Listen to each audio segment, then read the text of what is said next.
A channel I watch often on YouTube is called Onion Nuggets, and recently they did a reaction video to a short guy asking women out in public. Now, this short guy did a terrible job all around. He was like running up to women. He was somewhere where there was like a bus stop, but then several people, it was like a street crossing. So some of these women, they're like at the street, at the curb, waiting to cross the street. They're clearly in a hurry. There was like a group of women who were drinking slushies and like walking. And some of these women also had like headphones in. Dude, like so many of the situations are the worst possible situation to approach a woman in public. Especially like headphones in. Headphones in means they're vibing with their music.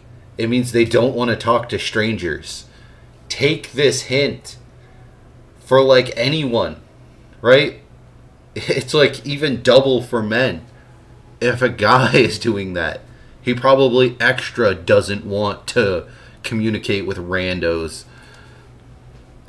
But this video is called How to Approach Any Girl in Public Without Being Creepy by something Kyle. What was it? Coach Kyle. And I could tell from the thumbnail that this guy was doing a good job of it. So let's see what he's got to say. How to approach any girl during the daytime. You're walking around, going about your day, and you see that hot girl. And I know part of you would love to go and talk to that girl and get her number, but there's also that other... All right. This has happened to so many guys. And this is what I want to go over and explain what could be done differently. And I'm sure this video is going to kind of go over that, but I want to go over it in specific detail because the video I watched, which was an unlisted YouTube video, so I can't just pull it up, this short guy was dressed like a pirate. Not severely. He wasn't wearing like a puffy shirt and like an eye patch or a hat or a hook for a hand. But he kind of gave this like pirate vibe to how he was dressed and how he looked.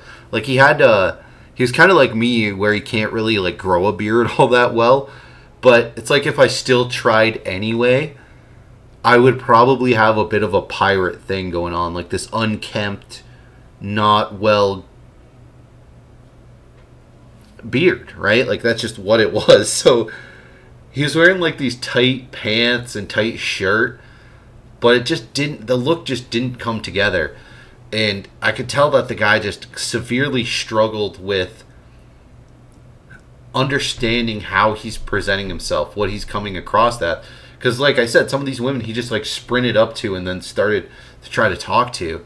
And it just made no sense. It was so like unnatural and forced and just completely lacking confidence.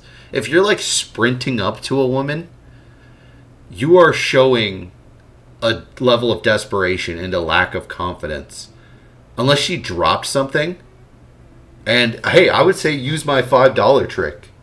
It's going to be harder to pull off now that we live in a more cashless society, but it still might work. If you're going to sprint up to a woman,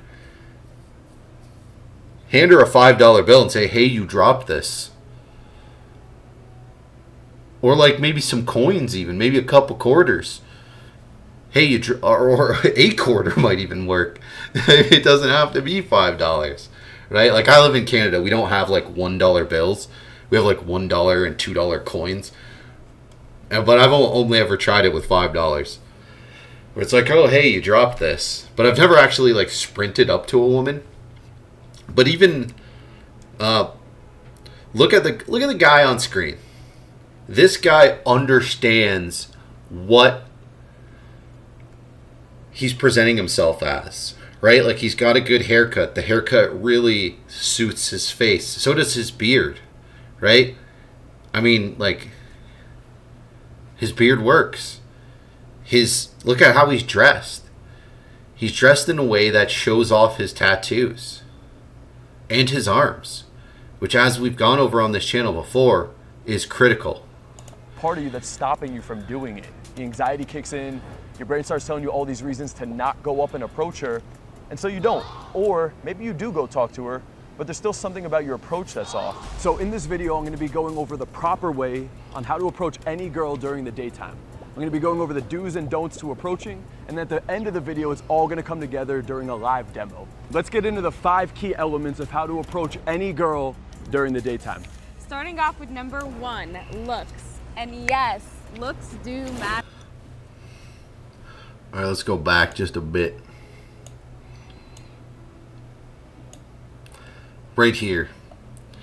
So, looks matter, of course. You're going to get an immediate impression off somebody's looks, which ties heavily into so many different things. Like, a lot of people, a lot of like red pill, black pill type people would look at this guy and say, what? This guy's attractive. I'm just not attractive, so what? Well, it's pointless. It's worthless. I may as well not even try. But that doesn't make any sense. That doesn't make any sense at all. Because this guy isn't like anything special. Not really. I mean, look at his arms. Are they super well defined? Do you think this guy, compare him to like Tyler 1? Now, Tyler 1 is jacked to all hell. This guy isn't. I'm sure this guy hits the gym.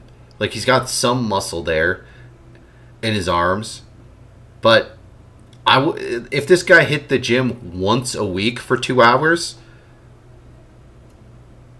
and just worked real hard for 2 hours a week, he could probably get them results.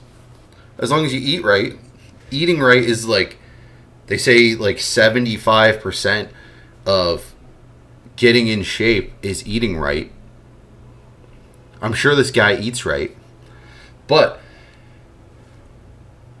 look at this guy's fit. Now this is really important here. I'm going to take out the bottom bar.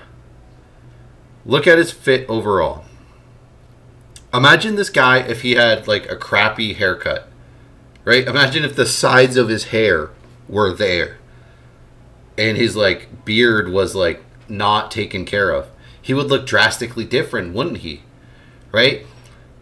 Now, also on this channel, we've talked about how when women list their biggest turn-ons, often it's hands, it's arms, it's watch.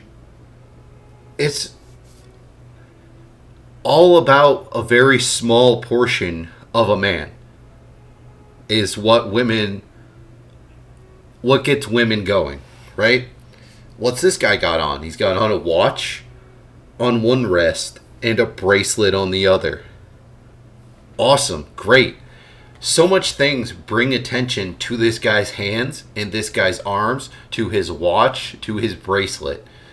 Right? Now might not be the first thing that pops out at you, but it's one of the first things.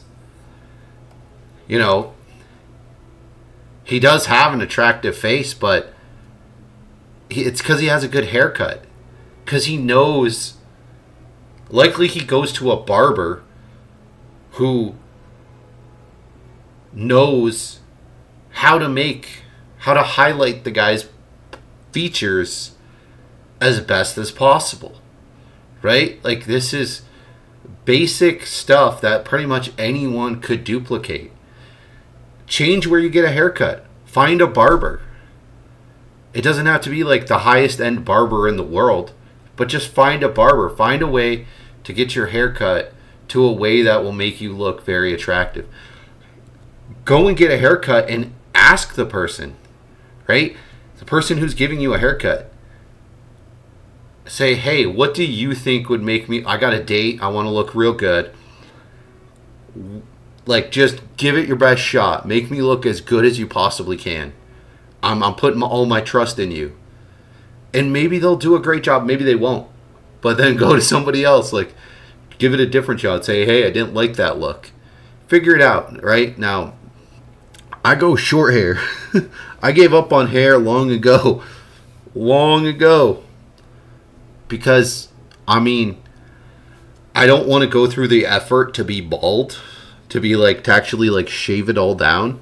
I just use the buzzer or whatever, clippers, whatever you want to call them. I just do it myself because I don't like having hair. It's so wildly inconvenient. So I don't know, maybe that would help someone out there, but I don't know. But look at this guy's shoes. Look at this guy's, what he's wearing. He's wearing a basic white shirt, like he's moist critical. Like this is like a moist critical outfit, right? And look how his ankles are exposed. Look at the socks and shoes, and like he's just got exposed ankles. Like below the knee, this guy is a disaster. A train wreck. Get longer socks or longer pants, dude. But he doesn't need to. That's the thing, is he doesn't need to.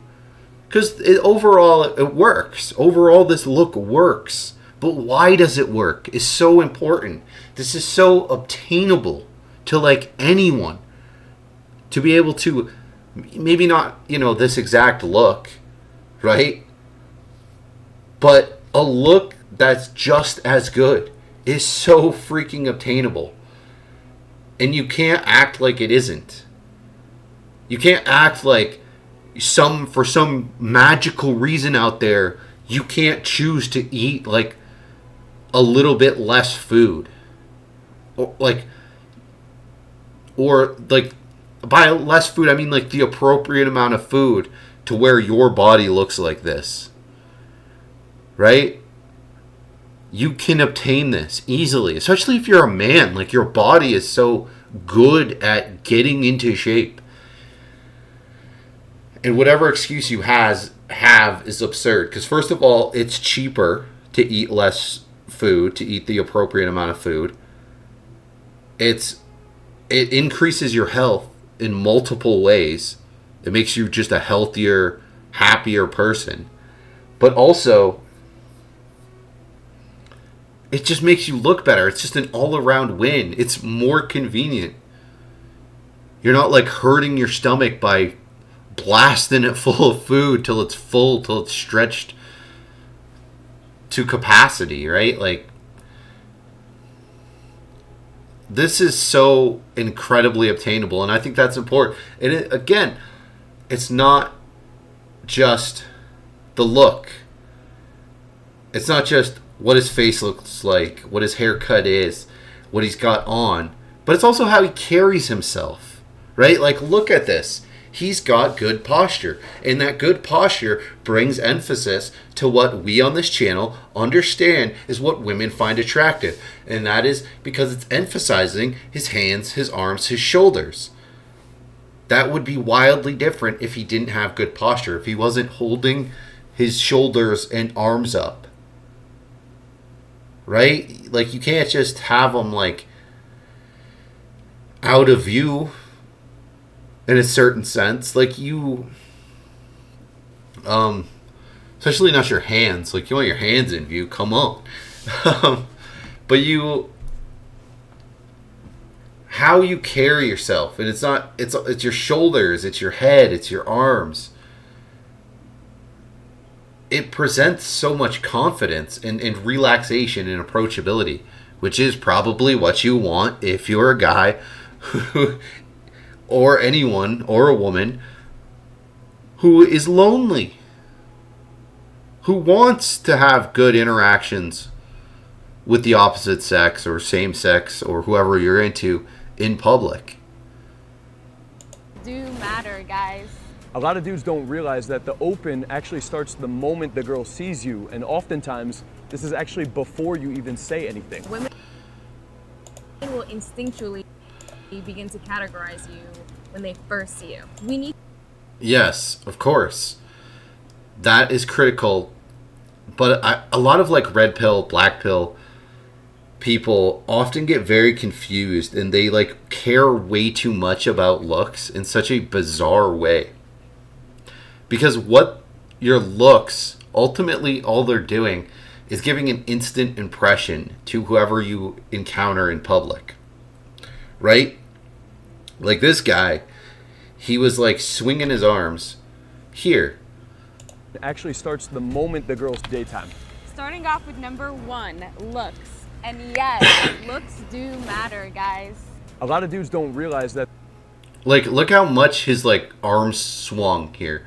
And pay attention to when he like starts to give indication to the woman that he's walking by that, like, hey, I notice you and I'm approachable. It's subtle, but it's there. Starts the moment it might have been hard to tell, but his shoulder that was closest to the woman actually slightly dropped, just like almost unseeable level of like slight drop, and his head kind of moved towards her just a tiny bit. Now what that kind of shows to whoever you encounter in public is, hey, I'm relaxed, I'm not in a hurry, I'm approachable, I'm noticing somebody walking by, right? And probably if she noticed him as well, they would likely smile at each other. This is how you need to be presenting yourself. What you need to not be doing is dressing like a pirate and sprinting up to women and trying to talk to them in a weird way. the girl sees you, and oftentimes this is actually before you even say anything. Women will instinctually begin to categorize you when they first see you. We need to look at a person and be able to assess and yeah, like look at how casually this guy's walking. And look at how he's carrying himself. Right? Like you couldn't be walking with like more confidence. In his shoulders and in his head, like he's carrying himself highly. Women typically like that, right? Like there's this idea that like incels have about like this guy being a Chad.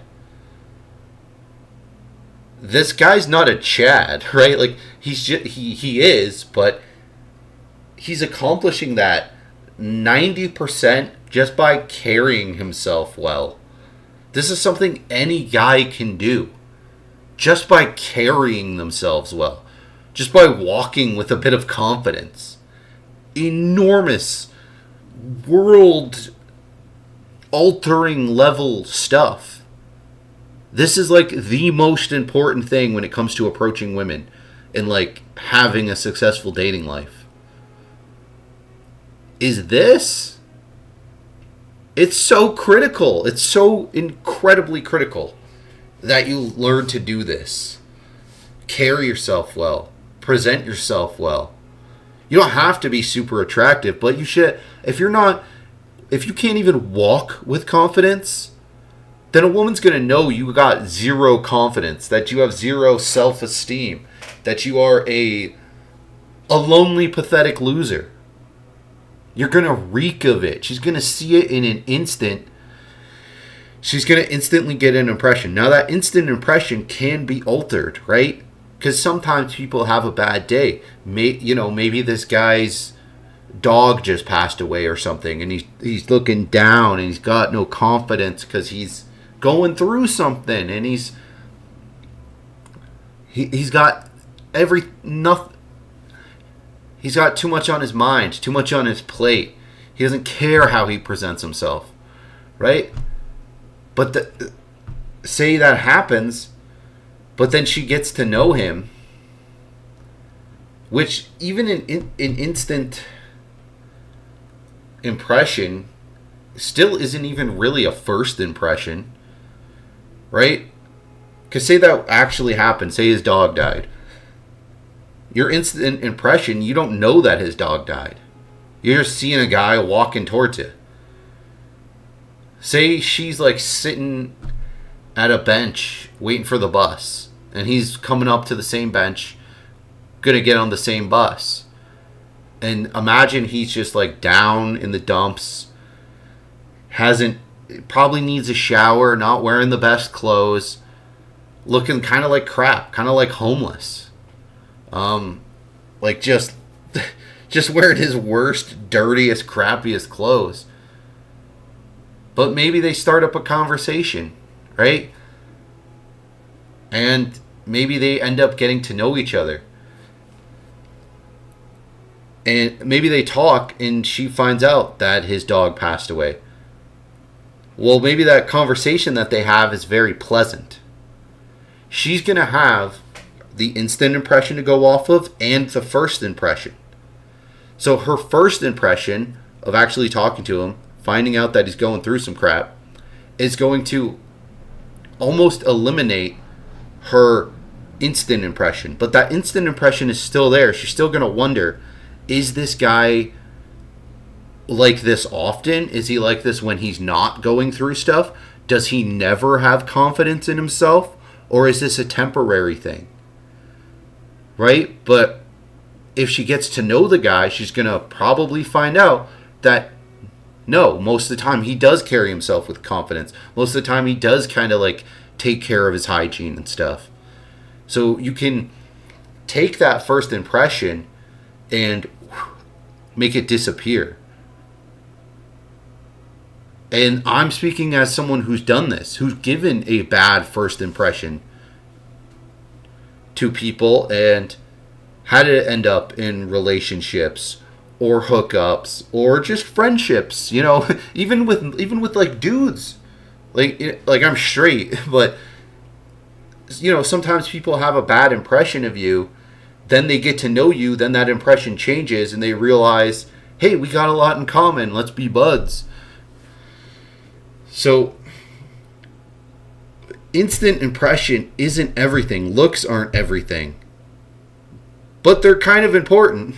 They can lead up to good instant impression leads to a good first impression, which leads to a good overall impression. Because you need that to go from instant to first to overall. So having it good from the start is going to lead to actually getting the overall impression of who you are, because you are probably a great guy. Now, if you use excuses like, oh, no, I just wasn't born attractive, or I'm this, I'm that, circumstance, so woe is me, then yeah, you're an asshole. You're a piece of crap. You are refusing to make yourself attractive to women who only ask that you be confident in yourself. That's all they ask of men. You know, they want you to be hygienic and a decent person, but deep down, they've been saying it for hundreds of years. They've been telling men, confidence is key. It's the number one thing. If you can't even be bothered to get your crap together and be confident and give women a reason to be attracted to you, then you're just a jerk. You're a bad person. You're genuinely a bad person. If he's a threat or a potential person of value. Understand, if you're going up during the daytime to approach a really attractive girl and you look like a homeless man, there's going to be a lot of resistance. And so part of that assessment comes from your look, your fashion, your physique, your grooming, your face, your presentation as a whole. This will be the first thing people judge you on before they even speak to you. So now let's move into the more...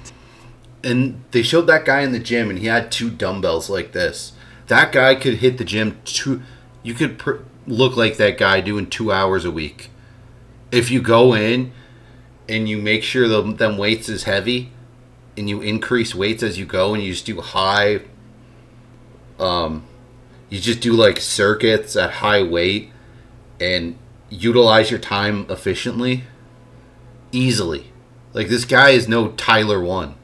Like, the difference between him and Tyler 1 in terms of like definition of muscle is enormous. This guy's got like almost no definition going. And you don't need to. Like, this guy's totally attractive. You know, I don't swing that way, but guy seems pretty attractive to me. Technical elements. We do have a couple to discuss, and then towards the end of the video, I'm going to show you guys exactly what to say to actually get the conversation going. But for now, let's move to number 2, the distance and angle of your approach. See, most men approach women in a way that's uncomfortable, and it triggers an instinctual fight or flight response, resulting in the girl rejecting you before she ever even really got to meet you. So the most effective approach is when the girl can see us at a safe distance and feel comfortable. Approaching from behind is creepy, and touching us is just worse. So just keep your hands to yourself. So approaching when you're too close or trying to... That's crazy. Some of these are exactly what that pirate guy was doing. This short guy who was just like a pirate approaching women. crazy. You never want to sprint up to a woman. You don't want to like suddenly whip around and like you're gonna scare the crap out of her. That's insane. To jump out in front of her and just like get her to stop, it's also going to trigger an instinctual automatic rejection. So the best angle to actually go in and approach is from the side at a safe distance while still being slightly in front of her. That way she can see you as well. And that's if you have to like run up. He says like the best way to approach women. No. Wrong. But yes, if you have to like catch up to them, you want to do it in a way that's going to be obvious like that, where it's not going to be like right up on her and scaring her. But you do want to have like an intentionality to it and a confidence. Like that guy was conveying confidence and intentionality, right? Because she's going to know. Like you're doing the right thing by speeding up to her and then slowing down and having distance and then closing that distance. But it's like women aren't dumb. She's going to know this guy sped up to approach me. But he cared enough to do it in the like most non-threatening way because he cares about my comfort. Right? Like that's so much of the confidence thing. That's why the confidence thing is so critical. Is because that woman, not only is she going to instinctually be attracted to you if you're confident, but she's going to be also like in her mind as well, like a non-instant instinctual thing. She's going to also be attracted to you because you care to make yourself attractive to her. And if confidence is the biggest thing, if women for hundreds of years have been saying confidence is key, then you showing like, hey, I'm an attractive guy. I'm making myself attractive to you and honestly to everyone. It's just, she's going to appreciate that. So oftentimes when this is done properly, and this is obviously not ideal, right? Obviously you don't want to have to like catch up to a woman. Even in an ideal scenario, you're still at like a 2% decreased odds of this going well because you had to like catch up to her. Because you've already kind of allowed that opportunity to pass you by to approach her. Right? Now, I think if you do this, you almost guaranteed have to compliment her appearance because you have to kind of give a reason as to why you cared to go so far out of your way as to go out of your way to approach her, to catch up to her and say, and being, because sometimes, it's like sometimes you see somebody and you don't like, it's like your brain isn't like fast enough to process how freaking attractive they are, right? That happens. It happens, right? That happens to women. It happens to men. It happens to everybody. So it's like a kind of reasonable thing, but at the same time, you're kind of. It's kind of also showing you like, hey, you missed your opportunity. You let your opportunity go by. Right? You weren't confident to instantly approach. That's why I tell guys on this channel, right? Like that video we watched where the guy asked 100 women out in public. Well, first of all, that guy asked women out at the right time. The guy in the pirate video that I can't pull up because it's unlisted, he's like sprinting up to women who are often at like a bus stop or about to cross the street, have headphones in, are drinking slushies, like are giving every indication that they're in a hurry and they don't want to socialize. They don't want to be hit on.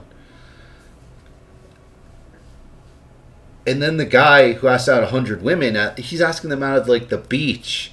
They're sitting down in the park. They're sitting on the bench. They're hanging around. Like they're clearly not in a hurry. So it's like way more ideal scenario to ask them out. and running up to a woman isn't ideal, but there's also so many excuses you could use. You could say, hey, I was waiting for a phone call, or you don't even necessarily need an excuse. Don't use an excuse unless it's like important, right? Unless it like makes sense. But sometimes you literally couldn't. Sometimes say this person's walking by here and you don't notice them until they're like already past you. Then you have to catch up to them for you to approach them.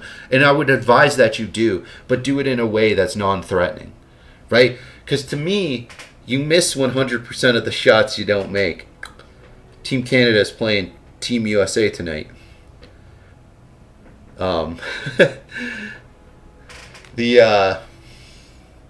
In hockey, if you're wondering. But you don't want to miss any opportunity.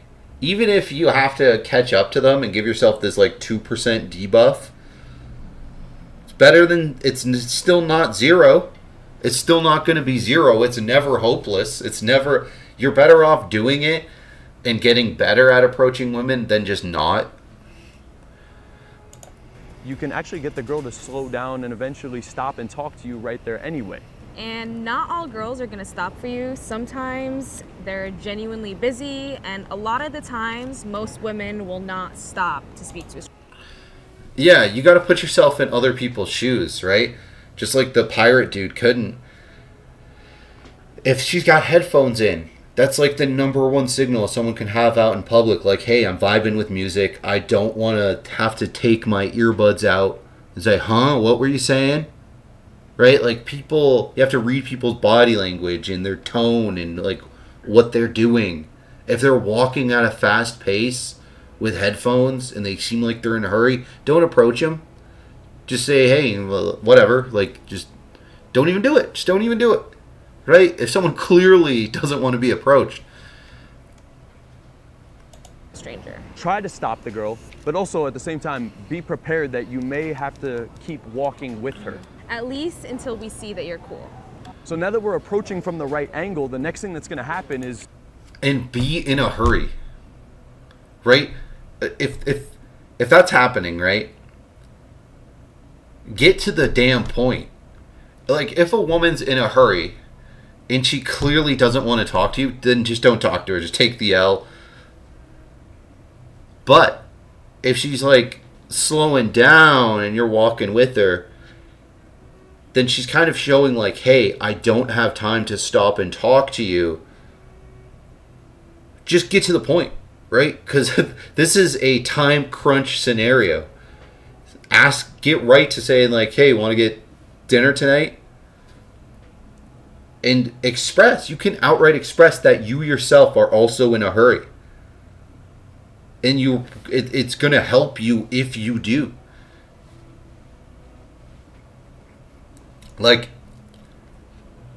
say just real quick, I got to get going, but you're beautiful. Can I take you out to dinner tonight? Like, get to it. If she's not willing to stop and talk to you, then there's somewhere she's got to be. And you need to understand that and adapt and hurry up. Not saying like you need to just blurt out, hey, will you go do this with me? Or do this with me later. But get to the point, like your time to Riz. The Riz clock is ticking. And it's ticking fast. Like, you got 20 seconds worth of Riz. Then you got to get to asking out. Like, you got to wrap it up real quick. The girl's going to be looking at you. Okay? And that's also just to assess. Is this a person that's a threat, or is this a person of potential value? And that's why number 3 is your smile.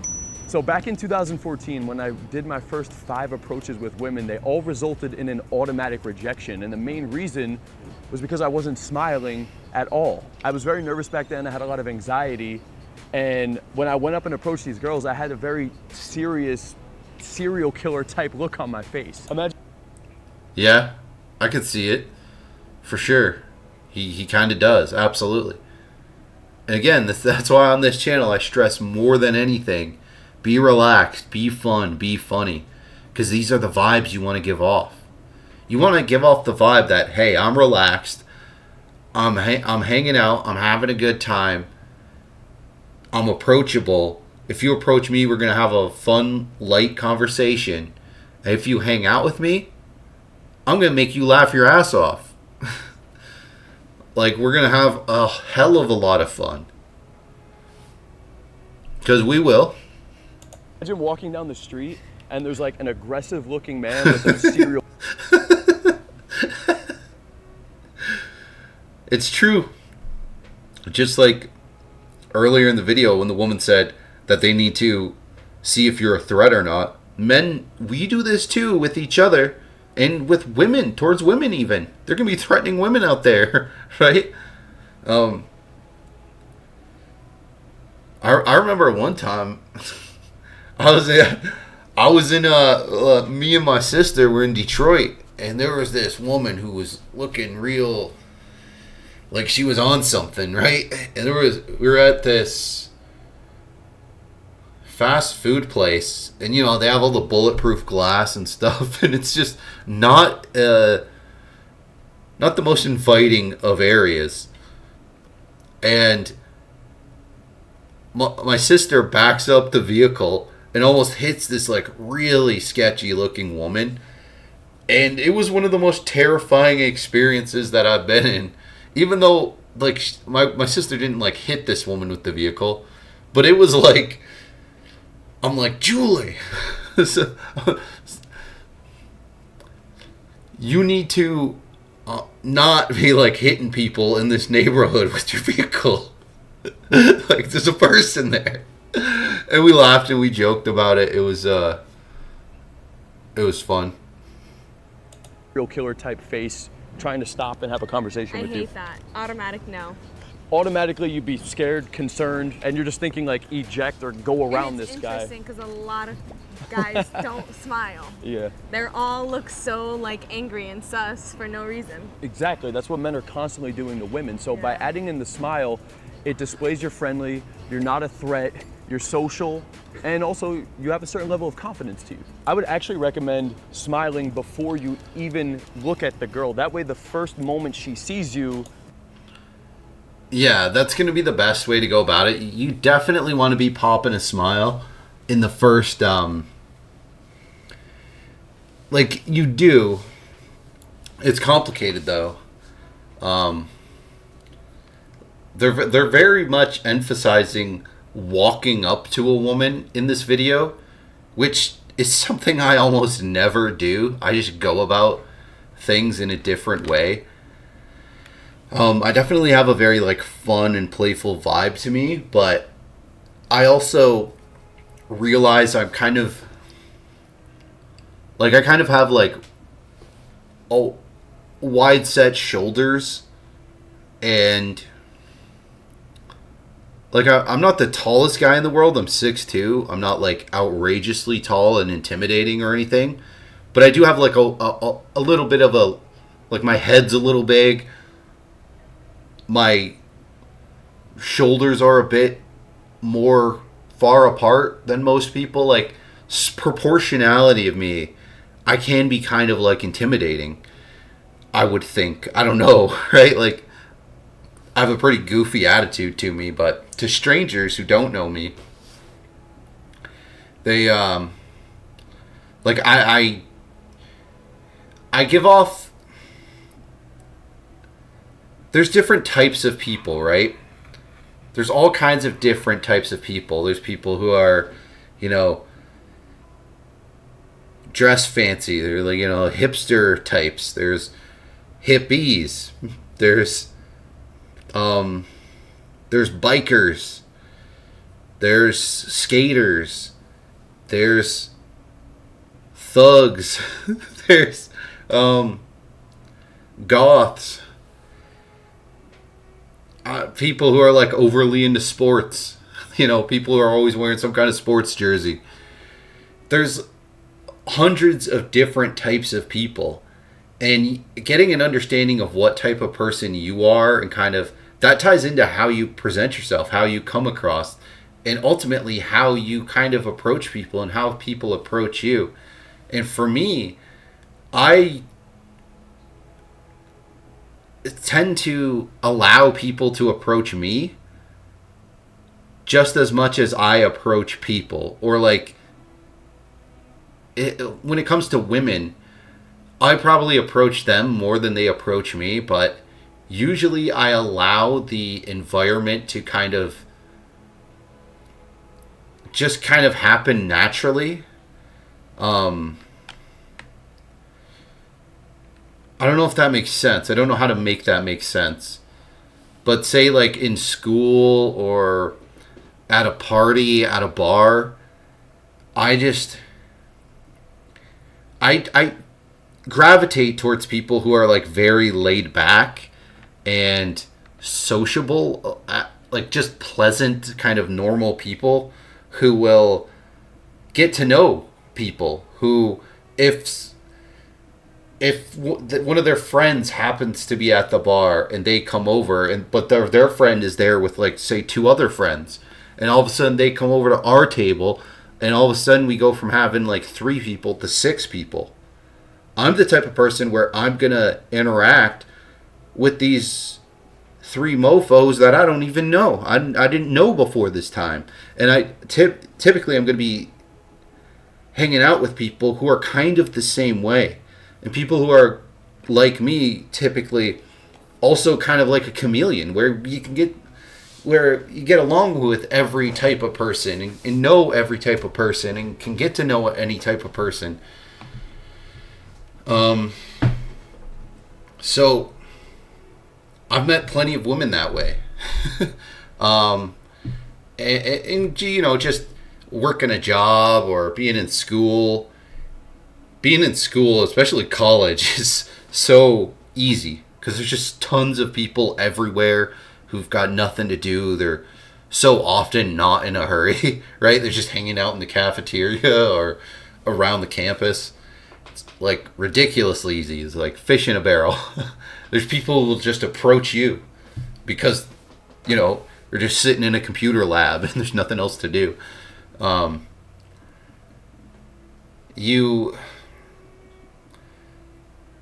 If you can kind of like understand how you're presenting yourself and what type of person you're giving off in a first impression, you can do like a variety of different approaches, right? I talked on this channel about the cold open and the warm open, right? And so far in this video, they're talking about a cold open, approaching a stranger. I go for the warm open. Right? If I say what a warm open is, as opposed to a cold open, is you just actually know the person. This is like the second or third time you've talked to them. Because often in life, you're going to encounter people, like unless you live in a huge city, you're going to be encountering people many times. And I often can be pretty antisocial. I can be pretty quiet, right? Maybe even shy. And typically I've always found that kind of puts me in a better position socially, especially with women. It's like they see you as like mysterious. So then when you do talk to them, it like makes them feel like special, like, hey, this guy isn't willing to just like talk to anybody, or like they've cracked through your shell or something. It's very strange, and I don't fully understand it, and it does kind of lead to some problems. It can. I've had people assume all kinds of things about me, and then they get to know me, and then they realize like, hey, I assumed these things about you, and it's like, what? Well, that's not me. I'm actually this way. I'm this type of person. And then usually it's something positive, though.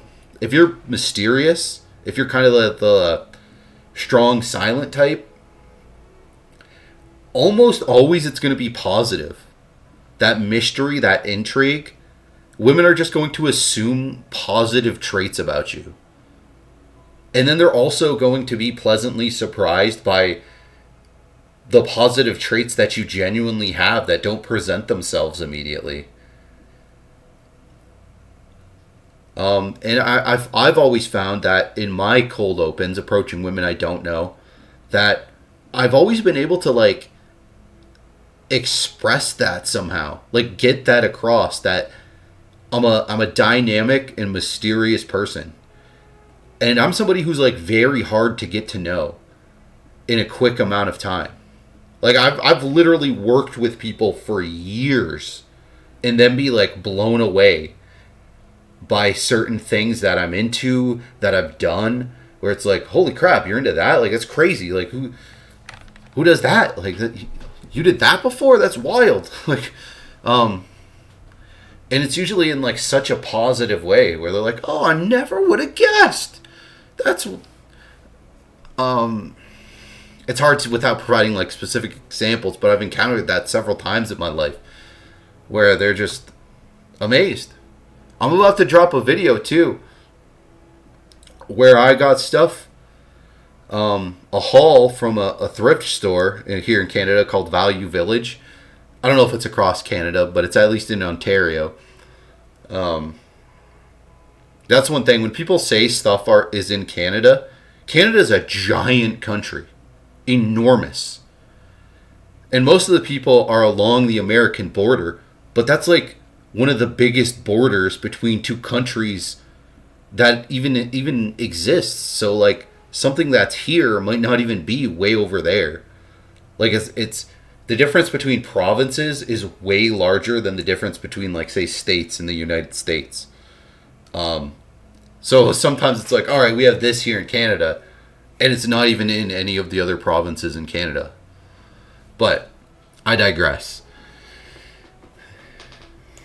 You're already like a confident dude that's smiling. A confident guy who's smiling will definitely trigger positive emotions, which could lead to a conversation. And now, number 4, your voice.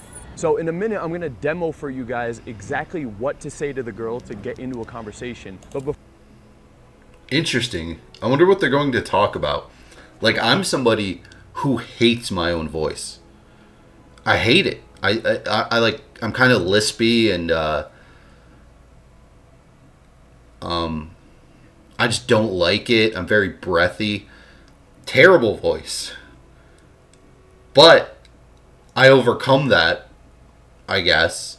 Any shortcoming I have, I feel like I more than overcome by being interesting to talk to, by being fun, by being a good time, by having a variety of interests and things to say. So yeah. Plus I've just never cared what other people thought about me. Like I've never experienced like stage fright, the desire to be popular, the desire to be cool. I've just never experienced those things at all. So people often really appreciate that. They really... It's so weird because I feel like I can't connect. To me, that's a barrier between me and most people. Because most people, to some extent, have experienced the desire to want to be popular or cool or accepted. I've never experienced that. So like when I watch a movie where there's like kids in high school and they have those desires and experiences, I've just never experienced that. I can understand the idea, the concept of it, but I don't understand why people feel that way. Why anyone would give a crap. Right? Like when I was in high school and even elementary school, I'm just like, man, most of these people are like annoying and idiots. I don't care to have the approval of any of these people. If anything, I found a lot of people lame. Even as an adult, I do. I find a whole lot of people lame. Even though I can enjoy getting to know basically anybody, and I think everyone is great and has something to offer, and I love you all of you out there. I love you to an extent. But so many people are just so mundane and boring and lame. And I was probably overly judgmental in that way in elementary school and high school, but I so strongly felt that way. Because really, like when you're a kid, when you're in elementary school, you're not a fully formed person. You're not going to have like informed, intelligent things to say. You're not smart, not really, right? Like I just felt like most people, not everyone, but like a fair chunk of people were just kind of like super dumb and lame. But I felt like a lot of that was induced by their desire to be accepted, to be popular, to be cool. I feel like I could always just see through that in people, and that just like lowered their value in my mind. So why would I even care to have any of their acceptance? And I guess I've like never really, I've always felt like I've had too many friends, like too many people want to hang out, and I don't want to hang out with all that many people. This might sound like real douchey and like elitist, but it's really not. Like I can hang out with anybody and have a great time. And I love getting to know people. Even people who are idiots. You know, that happens. But yeah, I don't know. I think by voice, they probably mean more than just your audible voice. Before we talk about what to say, let's talk about your voice and more importantly, how you're gonna say it. Me and my friends go out, and a lot of the time, guys can't get our attention because they approach with a very low, weak voice. A lot of the times, the dude actually thinks he's getting rejected, when in reality, half the time, the girl didn't even realize he was trying to talk to her. Yeah. Yeah. I could see that happening. And I have a loud, booming voice. And I get louder the more excited I am.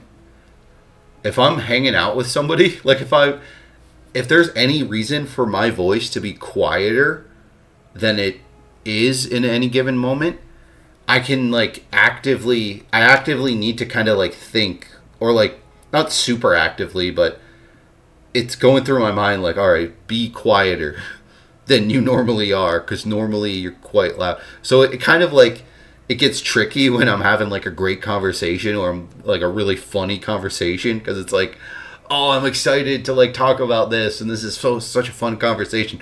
So normally I'd be like incredible amounts of volume, but it's like I gotta keep it down. But maybe that kind of helps me out when interacting with women, because it often shows like intention. Yeah, like, Hey. You'll think we heard you, but we're just in our own world. Literally. Yeah. Or the other problem that happens is when they go up to the girl, it's like they don't want to bother the girl, and they're very like weak and apologetic that they're even trying to talk to the girl. Excuse me, I'm sorry. I didn't mean to bother you. When men come up to us apologetically and Hey, weak, excuse me. you Hi. just Sorry. seem I didn't very mean to unsure bother about you. I was yourself just wondering and if- insecure. Yeah, that's critical. I never do this. Because why would you? It's just going to lead to those things. And this is a part of confidence. Now, it's easy to say as somebody who's dated, who's had... So, like, I feel like I've had more success with women than I even should have. Than even makes sense, right? Like, I remember having a conversation with somebody, and they're like, you know how I know God is real? Because how on earth have I scored the women I have? God has to be real. And I laughed so much at that statement because it's so absurd. But, yeah, man. But, so the way I genuinely feel, and maybe I'm coming across as a huge douchebag in this video, but I've said it on the channel, I've never had a bad date. I've had dates that haven't resulted in, more dates.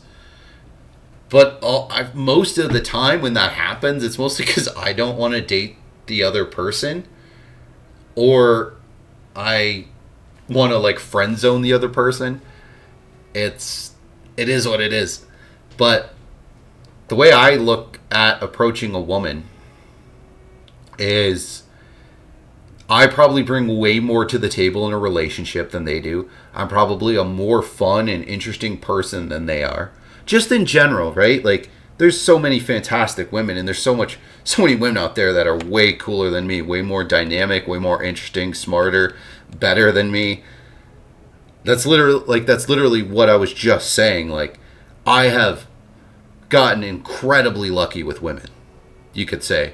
I'm not trying to like talk down about anybody else in this video, but honestly, if we're just going off averages, your average person, if I don't know you, I'm just going to assume that you're average. You're just the average woman.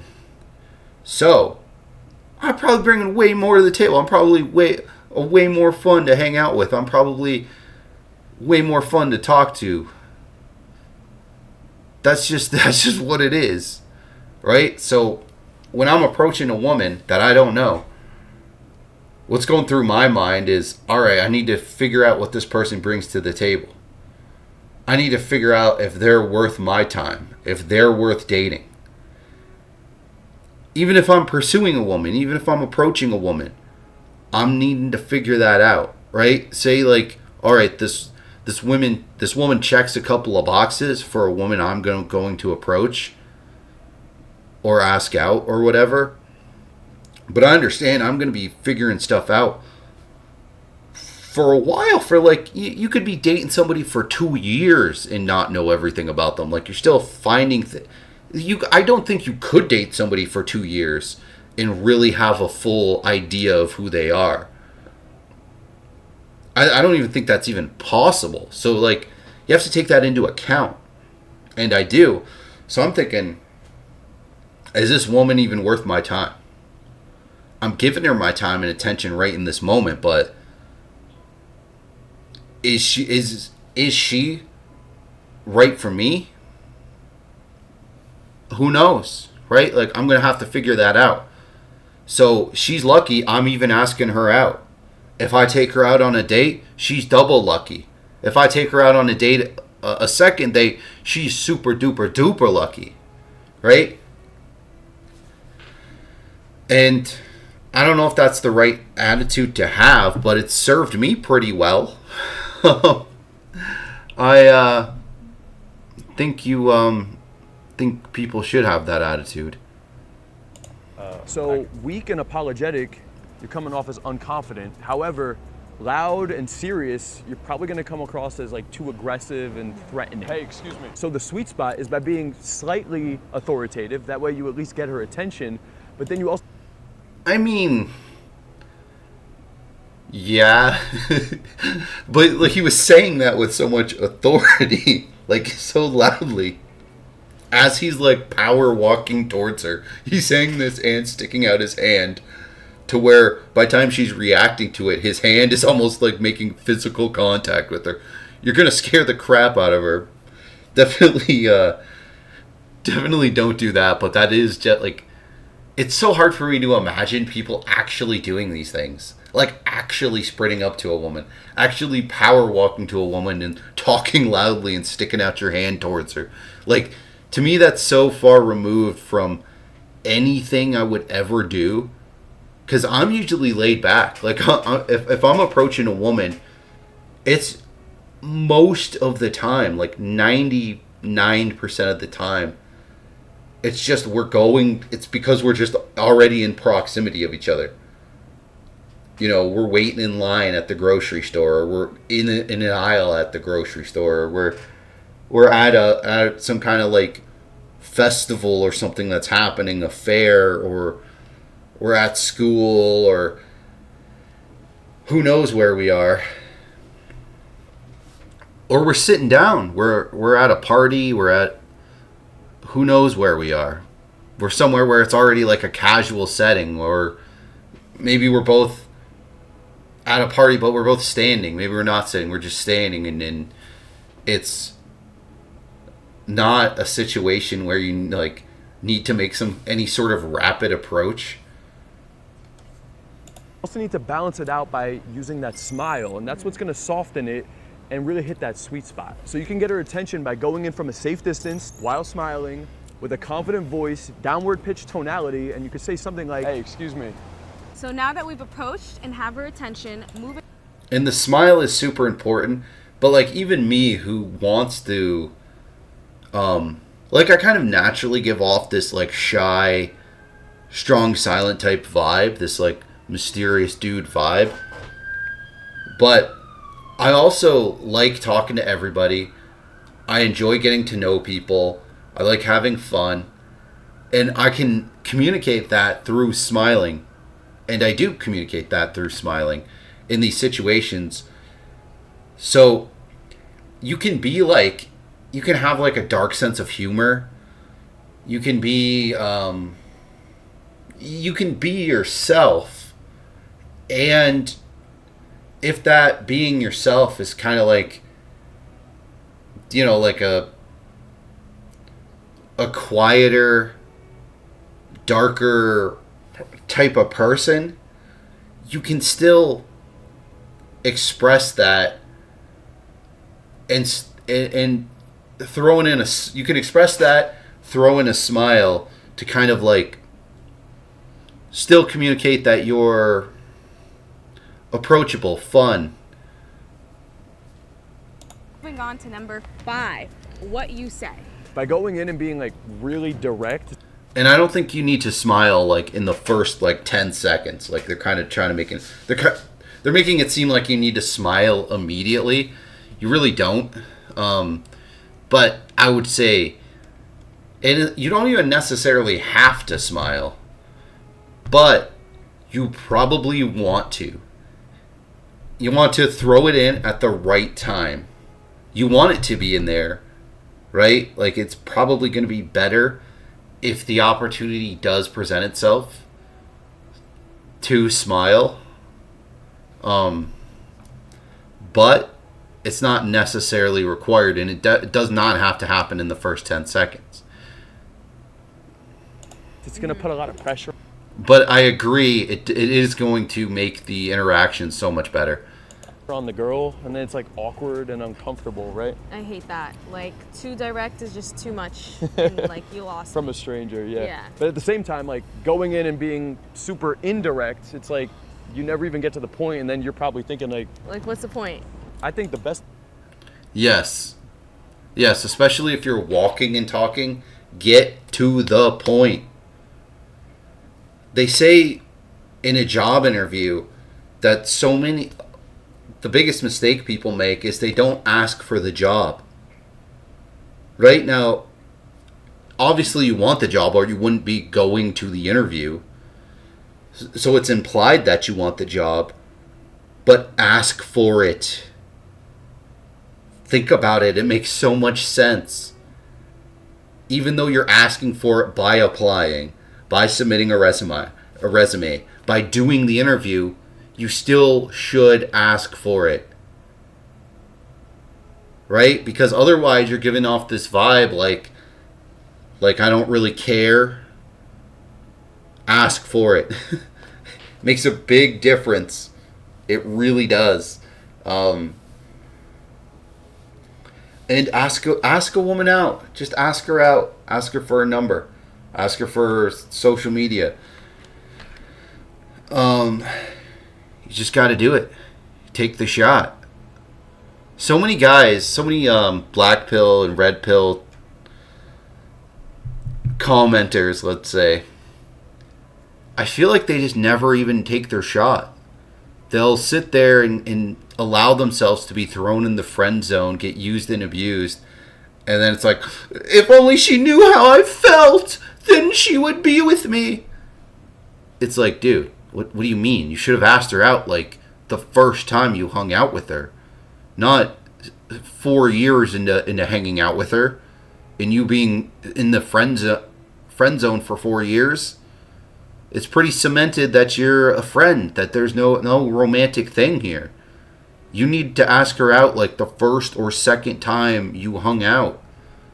If you don't, then what the hell are you doing? Take the shot. And it doesn't even have to be asking out. Like, that's the crazy thing, is so many of these guys who get, like, say, friend zoned will complain like, oh, blah, blah, blah, she hooked up with this guy who she barely knew. Yeah? That could have been you. Like, you don't even have to ask her out. Right? Like so many of these guys, they'll sit there and never even get so much as, like, not even a kiss, or something as small as, like, one kiss from a chick who's friend zoned them for years. And where it's like, if you ask them out shortly into getting to know them, or if you tried to hook up with them, at least you would have hooked up with them. Like, you can, that's a thing people do. You can participate in that. You know what I mean? Like, you realize, like, a lot of people need to realize that, first of all, women often approach men. You can by making yourself approachable, by coming across as fun and approachable, women will often approach you. And then also, people do this thing where they hook up and then they end up dating. They do hooking up, attraction gets built, they end up dating afterwards. It has been known to happen. This approach is one that gets to the point, like explains to the girl the context as to why you're talking to her, but at the same time, it's not like super direct. Something in the middle for sure. So some easy lines I recommend you guys start trying out are, hey, excuse me, I just saw you walking by and I really liked your look. I wanted to come say hi. Or, hey, excuse me, I literally just saw you walking and you caught my eye and I wanted to come meet you really quick. Or, hey, excuse me, I just saw you walking by and I thought you looked really cute. I wanted to come over and... Exactly. Oh my God. First of all, I think if you're approaching a woman with some kind of urgency, if you're catching up to her to ask her out, compliment her looks. Don't say like, hey, nice jugs. Don't say, hey, you got a really nice ass. Don't say that. But you could literally say, like, you're gorgeous. You have a nice figure. You're actually probably better off by choosing something to compliment. Say, you could even say, you are the hottest woman I've ever seen. You can say, you're smoking hot. And it goes super well. Now, you probably want to go from that to, say you're here, say you're at this point in the interaction, you've thrown out a compliment. I just had to come meet you. You're so beautiful. Maybe don't say that. Maybe that was too long of a pause. But then you're here. All right, now the interaction started. Now you kind of got her attention. Now you're looking at her face to face. Find something to compliment. Could be her necklace. Could be her eyes. Could be her smile. Probably don't go like earrings. But say she had like a visible tattoo. Say like, on her chest, you could see like a bit of a tattoo. Maybe it's something you recognize from that tattoo. Say, wow, that's a really good tattoo. Or wow, that's it could even be the outfit related. Like, I would say a clothing item's better than an earring. But ultimately, like, the eyes, the smile.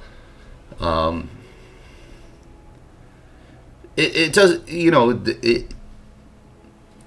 how could you go wrong complimenting a woman's eyes? Right? Like, unless she's got some crazy eyes going on, which some women do. No shame in your game. But that's not common. Most people's eyes just look very normal. So complimenting the eyes, easy.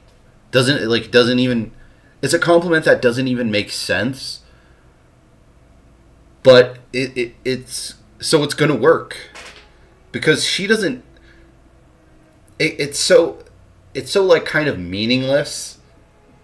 It's so indeterminate. No one knows if their like eyes are great or not, right? Like, people typically like blue eyes, but there's plenty of people who have wonderful green eyes, wonderful brown eyes, wonderful red eyes. I don't know. There's no way for anyone to tell if their eyes are beautiful or aren't beautiful. So you could literally just compliment any woman on their eyes. It doesn't matter. It's so weird because you get there's this bizarre sentiment in like, more so like black pill communities than red pill, but this idea that if you so much as go up and talk to a woman, you're gonna have the police called on you. If you ask a woman out, you're gonna get thrown out of your college. If you compliment a woman's look in public, she's gonna pepper spray you and call the cops. No, no, and no. None of that is going to happen. If that ever has happened, that person is leaving out a giant amount of details where they like stalked a woman for a week and then awkwardly approached her in the creepiest way imaginable. Like,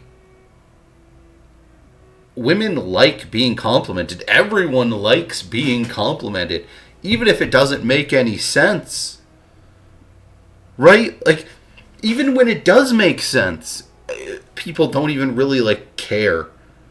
Right? I've had women compliment my eyes. I've had them compliment my eyebrows. Which is weird. Well, I don't care. I don't care if I have nice eyes or eyebrows. There's almost nothing I could care less about than what my eyebrows look like. They could be completely gone and it would mean nothing to me. But like, even when I get compliments about things that are like more specific to me and are like actual factual things that it makes sense to compliment me about in the context of like a relationship or dating or whatever, it's so like it's meaningless to me, but it's nice to hear. Right? Like, women get hit on all the time, and it's doubly meaningless to them, but it's still nice to hear. It shows confidence that you're willing to do it, and you're willing to do it in a non-greasy, gross way. Right? Like, it's not that just because this guy's attractive, he's like allowed to approach women. He's allowed to say, "Oh, you're beautiful." It's how he's doing it. Say hi. How's your day going? Now, once you guys start approaching women and getting into conversations, if you want to learn more about how to vibe with women, be sure to check out the video that I'm linking directly here. And if you guys are interested in working with me directly inside of my coaching programs, check out the link in the description. I'm gonna react to that right now, actually. I mean, this video is already an hour long. But screw it, I'm just going. I was thinking maybe I'll cut this into 2 videos. No, we're going. We're doing it live. We've been doing it live. I almost never pre-watch any of these videos. We're going. We're probably going to get an ad, some kind of weird survey, but we're just going. Do you have boring, platonic, logical conversation that's leading... Coach Kyle, how to make any boring conversation flirty in 3 steps. Absolutely nowhere. Honestly, I'm gonna go. For real? In this video, I'm gonna show you how to transition from boring and logical all the way up to flirtatious man-to-woman communication that gets women hooked into your conversations. Step 1 is going to be your vibe and your enthusiasm. This is a necessary, fundamental piece that every man needs to have in his communication. There's so many dudes that will ask me like, what's the best topic of conversation? And at the end of the day, it's like, really? That's... Now, you don't... Topics of conversation. Not religion. Not politics.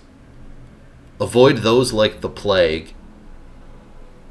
But the things that you're into and the things that she's into. This is actually so easy. Talk about what you're into, what she's into. Especially what she's into. And allow the woman to steer the conversation. Ask her questions about what she's talking about. If she tells you a story about a time her and her brother got lost in the woods and saw I don't know, a mountain lion, take that, ask her something about her brother. Say, ask her, do you and your brother get along? Are you guys close? And that will probably steer her into telling another story about her brother. Make it about her. Women do like 60 to 75%, maybe even 80%. 80%'s a lot, but like they do more of the talking on a first date than you do. And if you're on a second date, there should be almost no pressure. This should be a total non-factor. You should want to get to know more about this person to see if they're worth being in a long-term relationship with. So it should be like very natural and easy, and all the pressure should be gone. It's so weird. I find it very bizarre. Especially with like these shows where I guess it's different with these shows where you have people who struggle with dating and they go on these awkward first dates and then awkward second dates. But that just feels so unnatural to me, because usually when I'm on like a second date, all the pressure's gone, the attraction's already established, we've probably already kissed, maybe we've even done a little bit more than that. Who knows? But it's like you're already so like locked in, and so there's so much excitement about getting to this stage, or just spending time with each other, getting to know each other more. It's so simple. All the pressure's gone. That's how it should be. it's like, I could talk about the same topics that you talk about with a girl. Your girl will be bored and falling asleep. My girl will be heavily engaged in the... Exactly. It's more about how you talk about things more than what you talk about. I can have a super engaging conversation about anything. Literally anything. So many times I've had engaging conversations about stuff that I know nothing about, just because I choose to engage in that conversation. And like I said, women are talking 60 to 75% of the time on a date, so they're steering the boat anyway. Right? They're doing the heavy lifting anyway, so just engage with what they're talking about. And hopefully you should have a little bit of life experience so you can tell a story. Like, if she tells a story about her sibling and something crazy happening, do you not have a story where you and one of your siblings did something? Like, find a way to bridge these connections. And you can even tell a quick story. Tell a story about something that happened, and then steer it back to where it originally was. Steer it back to her brother or sister or whatever, or her family. And you can literally like tell a story and then segue it into asking her about her family, because hey, we're talking about family. Or hey, like, oh, you mentioned your brother's into snakes. Like, what's that about? Or like, this is what I mean when I say I've never had a bad first date. I've never had a bad... Well, I've had a bad date, right? Like, when you're in a long-term relationship with somebody, you can have, like, go on a date, and it turned to disaster. It turned to, like, just arguing. And that's, like, kind of a totally different thing. But this picture sums it up perfectly. I've never encountered the one on the left. I've only encountered the one on the right. Every time. I've never gone on a date with a woman where she's not smiling, having a good time, laughing, getting having some kind of deep conversation. It's not always just smiles, right? Sometimes somebody tells you something dark about their life, or maybe their family members going through something rough, right? And the conversation can kind of take a dark tone, and then goes back around to being playful and fun. It happens, right? I've gone on dates. I've gone on dates where it ends up where you're spending all night together and you're just talking and you're having those late night conversations. Sometimes it's craziness. You end up talking in late night conversations about this, that, and the other. It's just things where you're engaged. You're more on this engaged side of this image before us, but you're on the verge of falling asleep, but you're having such a great time getting to know each other. I've had that. I've had all kinds of shit. Conversation, because it's not necessarily the topic, it's all about the vibe and enthusiasm. So if I'm talking about a boring topic, but I'm bored when I'm talking about it, my body language is bored. Exactly. You cannot have a conversation with me. You cannot take a tour of my house. If I show you around my house, you can't possibly have a bad time. Because we're going to get to a room in my house. And it's more than just the room in my house. Even over here, I got a living room. Where I've got cool shit. There's a bunch of cool stuff. We're going to have a great conversation just in my living room. But we go to my collection room, where I got my video game collection, my DVD collection. We're going to have a blast. I've never had a woman in there and it not turn into a great conversation. Because there's going to be some kind of movie that she likes. There's going to be she's going to be holy crap, look at all these video games. That's crazy. Even if she's not into video games, she's going to be this is impressive. What is this? Yeah, I don't have time to play them all, but, I like collecting them and they retain value. So if I sold them, I'd make a lot of money from having bought them all used. But say that happens. There are certain things you can't hang out with me and me not get excited to tell you about something. Right? So I'm going to be engaged in the conversation, and that is going to be infectious. That joy is infectious.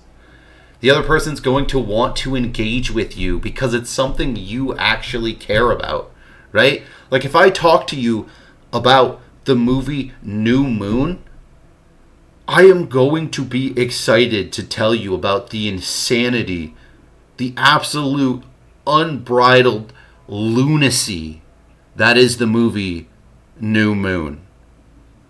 The things I can tell you about that movie. I have so much passion for that movie in how it somehow they made a movie that was worse than the original. And the original is one of the crappiest movies ever made. That's insane. You can't not have a blast. Because I can't not have a blast. So vibe is just, oh my god. It's all meaningless. That's ultimately the point here. is what you talk about. It's what you do on a date. It's meaningless, right? Like, look at here. They're sitting in a park. Now, they're not actually on a date. Maybe they do date each other in real life, but they're simulating a date. You could be sitting in a park and having the time of your freaking life. And like I said, I've never had a bad date. I've never had a date where there wasn't like some kind of energy going, some kind of connection forming, some kind of chemistry, where it wasn't like very enjoyable for me and the other person on the date. Even if there's deal breakers, even if I don't want to date them and they don't want to date me, we're two totally different types of people. We have total, like, something comes up and we realize, hey, this could never work. You're still going to have a blast going on a date with me. And there's so many women that are like the same way, that are just like so much fun to just hang out with or be on a date with.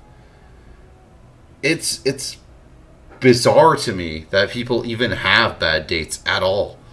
Or my voice is whack, the girl's going to be disengaged. Like, I think of my boys, right? My homies, my buds, my male friends, right? I can't imagine a woman going out with any of them and not having a blast. And not, like, you know, they must be, the women that go on dates with them must be having, like, a great time. How could they not? Right? Like, my buddies are awesome. They have, for the most part, they got a big variety of interests. They're charming, they're fun, they're funny. They're awesome. Even my, like, friends, like, I got a relative, right? I got this relative. And he is, like, out there. He is an odd duck. It's hard to explain without being like, without fully revealing to everyone who knows me, every like family member that I have that might watch this to instantly know who I'm talking about. But even my like cousin that I'll just stop there. I'll stop telling the story. But even like people who I would perceive as being like maybe too much, maybe too out there, maybe too erratic in certain ways, even them, I could see like them going on dates and them having a good time and the person that they're on a date with having a good time. It seems like way more difficult to have a bad date. Like, I feel like you have to like actively be like a douchebag and like abrasive and self-obsessed and weird. And there's plenty of assholes out there, right? Like, if you've ever had a job, you know there are people who are just impossible to get along with. People who just have their heads up their own butts, who are just annoying. So I can understand that they happen, but I feel like those people put in effort to be difficult. So it's like, most people, this should either is amazingly easy, or it should be amazingly easy because they're just a positive, fun person. They just haven't figured out how to like bring that out of themselves and bring that out of other people in the environment of asking a woman out, pursuing her, going on dates, etc. The number one way I notice somebody's like awkward is like not smiling, like having a stone face. There's a lot of emotion that comes out of your face, not the words, but your actual face is what. Oh yeah, for sure. Like I said, I don't like my voice. I don't I'm a strong silent type. I'm shy. My shyness doesn't come from like a social anxiety. I actually I feel like I couldn't possibly have less social anxiety. I have zero stage fright. I don't care what anybody thinks of me. But I just naturally am a more quiet individual because I'm not the biggest enjoyer of small talk. I love getting to know people and having like deep, interesting, meaningful conversations, or just having fun, just joking around. I love that. I have a blast with like basically anybody. But I do tend towards silence, quietness. I enjoy being in my own head, imagining things, crafting stories in my head, thinking about stories that already exist. There's so many times where I have just sat and wondered about the insanity that is like I said, New Moon. That entire film franchise. I think about that from time to time. But more so, the Dragon Ball franchise is chock full of more insanity than nearly any other franchise in existence. There is more to think about how that like world works and the characters work than... I remember one time me and my buddy talking about just how Trunks and his time travel works. And we talked about it for like hours to figure out how it even works. So complicated that neither of us even remember what our final conclusion was. We figured it out through intense, us just hanging out and talking about it. We figured it out, but we don't even remember what we exactly figured out. So like I can just sit and enjoy the hell out of myself without even a phone to like look at. And I've always been that way. But that being said, even though I'm a very quiet guy and can be very like antisocial and shy and just keep to myself, when I'm getting to know somebody, when I'm dating somebody, holy crap, like not only are they going to know that I care about what I'm talking about, say it's like a movie that I really like, or a show that I really like, or an idea that I really like, a book that I really like, I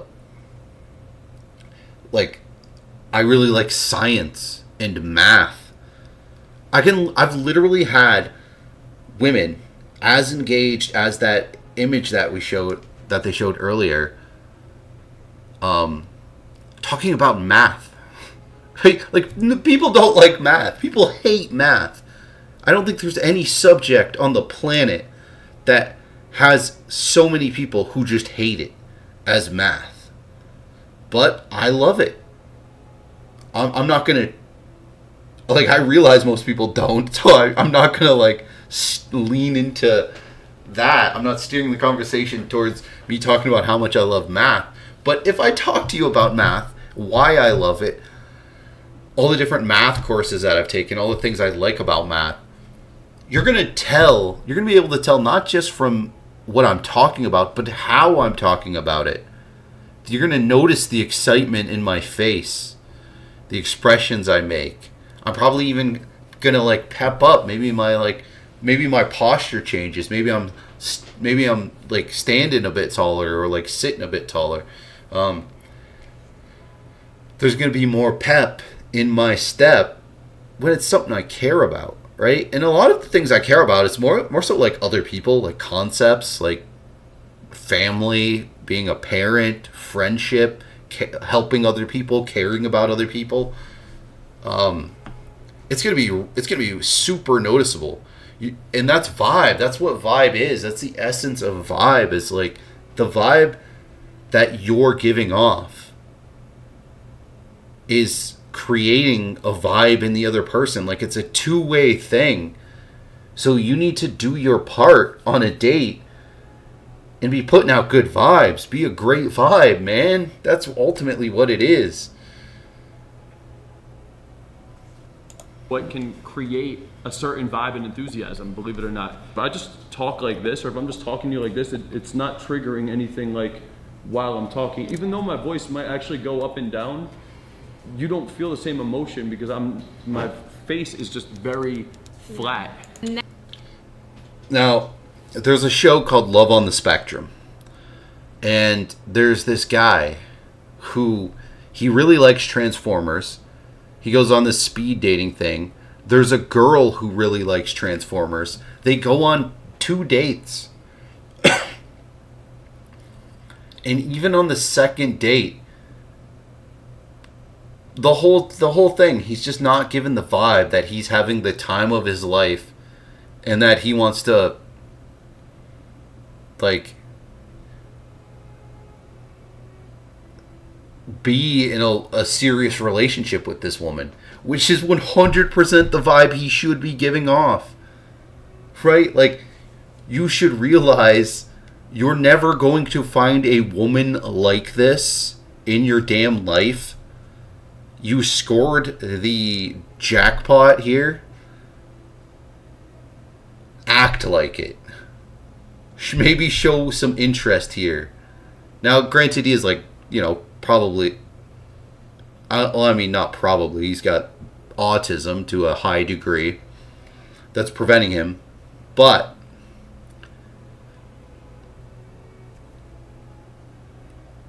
you're never gonna have a date as good as this, dude.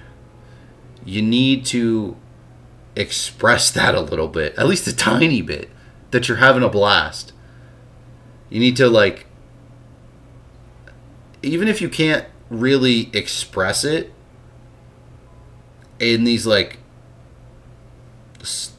in the typical ways that people do, express it in your words. Maybe even write a letter.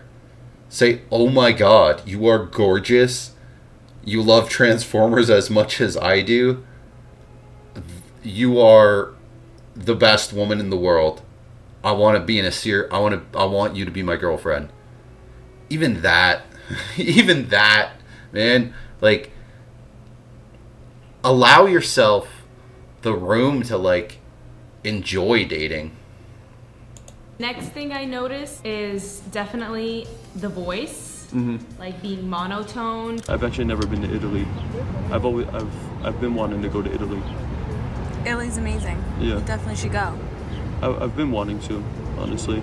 I've been meaning to book a trip. My friends wanted to go too. Anytime you talk to somebody and they're boring, it's because there's no burst of emotion coming out. There's no emotion on their face, and they talk with a monotoned or low volume voice. It's probably a combination of these. So the more you can be aware of these different elements and remove them from your communication, start adding that emotion, add a little bit of a smile, talk. So this happens to me frequently when I'm at work. I will be sitting there, and I will just smirk to myself. I'll just be sitting doing my own thing, but because we're often in, like, close quarters, I'll just be smiling, hanging out, you know, people around. But very frequently, pretty much every day that I work, this happens where I am smiling and someone else asks me, "Hey, what you smiling about?" Or they just laugh preemptively and say, "Hey, what are you thinking?" Or they'll say, "Hey, what's up?"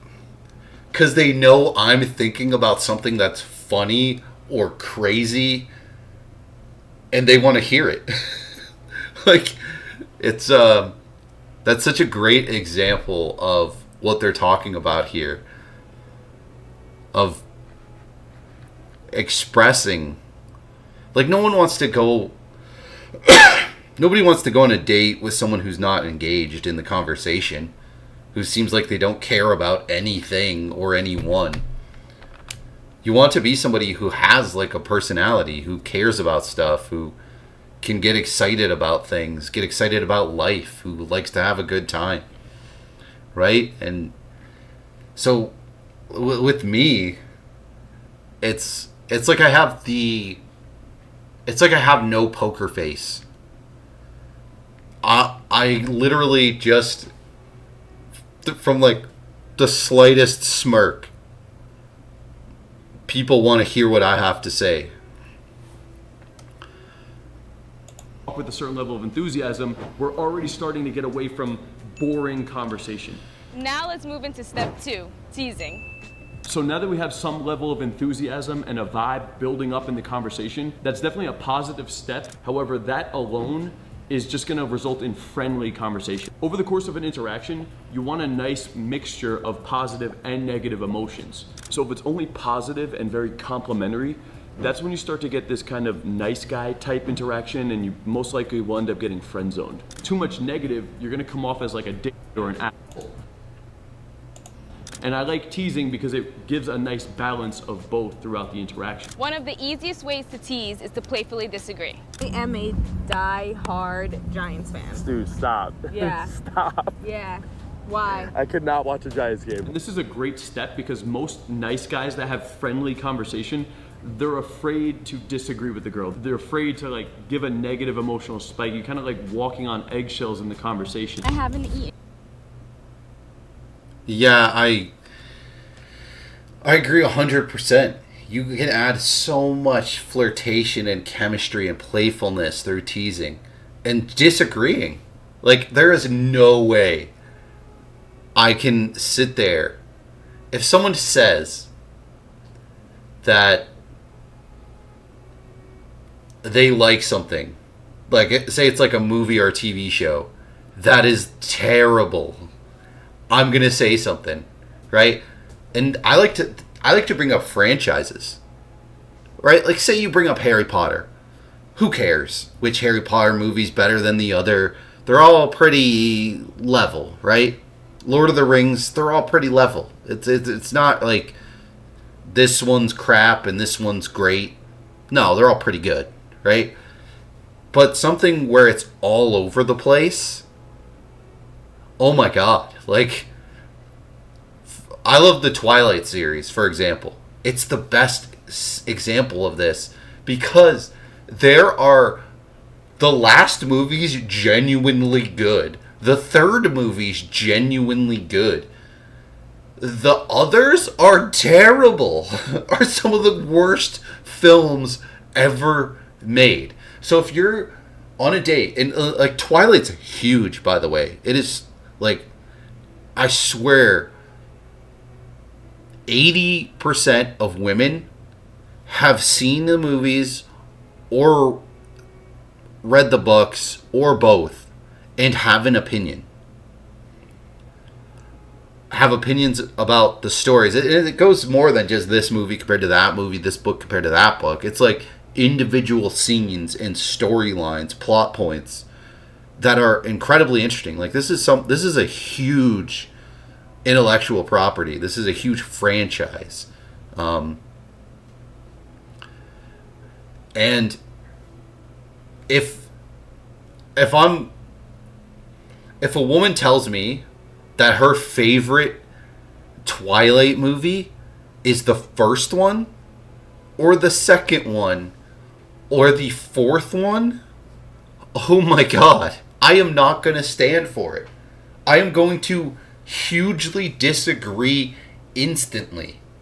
Because what in the world are you talking about?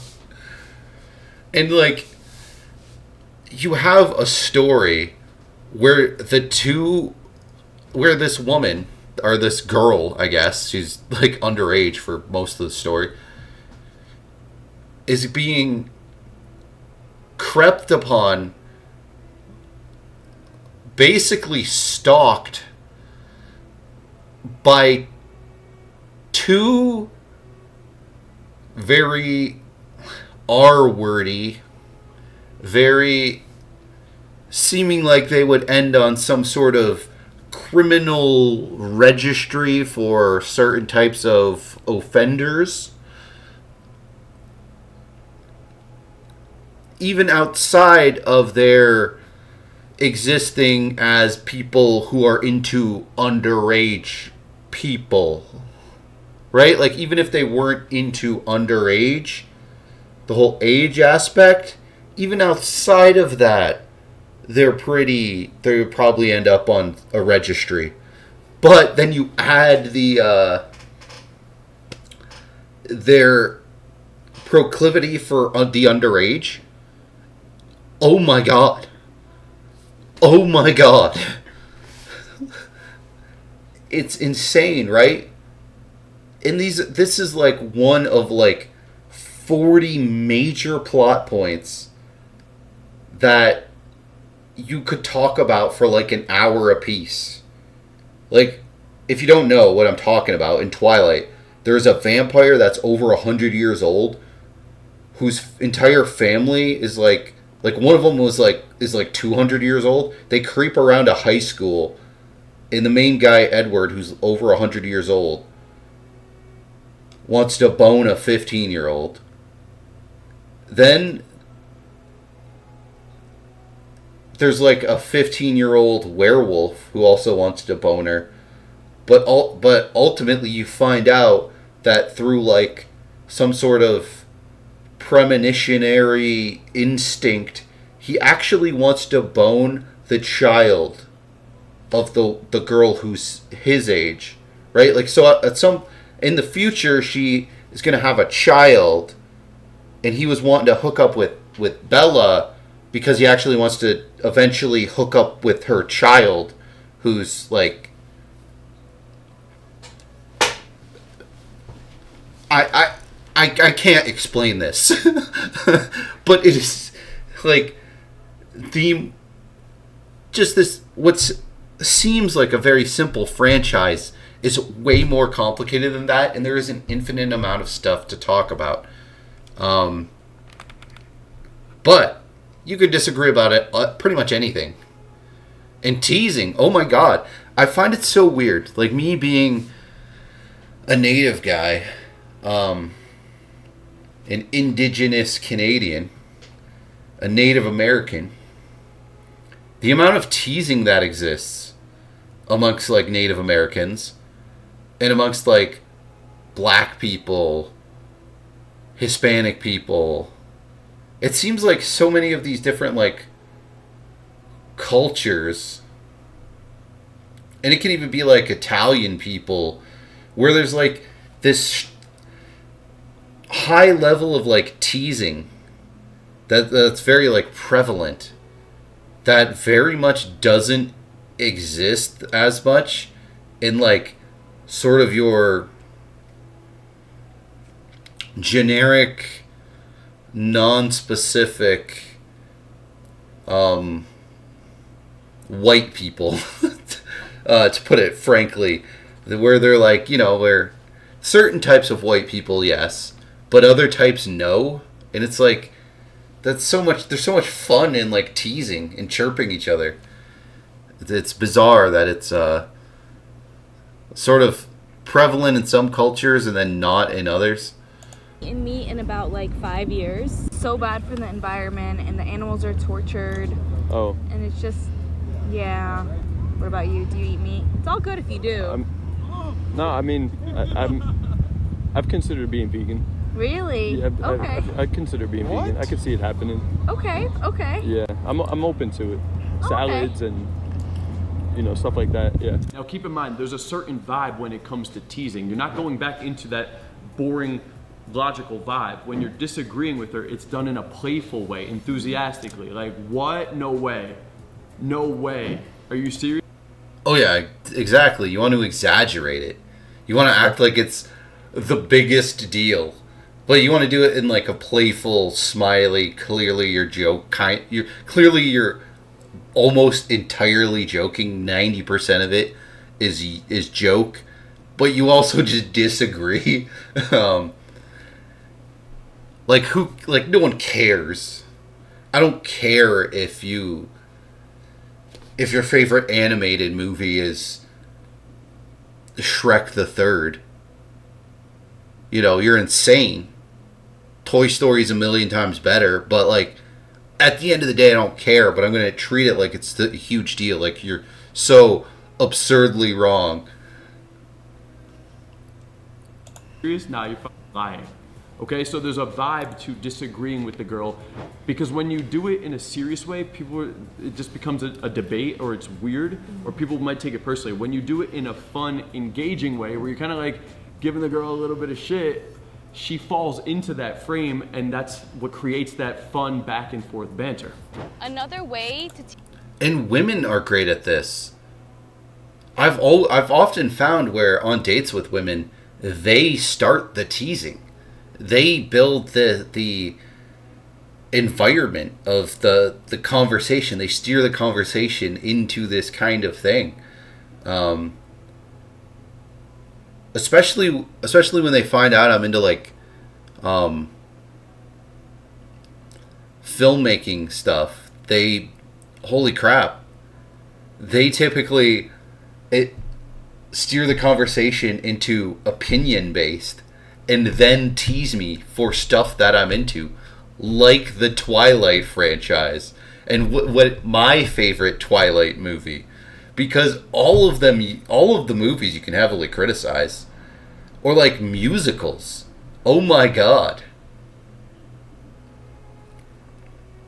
Like there is so much. I'm like the perfect person for that, by the way. to tease about my taste in certain things. Oh my god. And I set myself up for it because I see that the woman's doing that. I see that she's steering this into a direction where she's going to want my opinion on something and then tease me about it. You want to allow women to steer the conversation in a positive way like that. tease the girl is to tell her why it's not going to work out between you two. What's Giants, actually. Stop. Yeah, why? Stop. You too?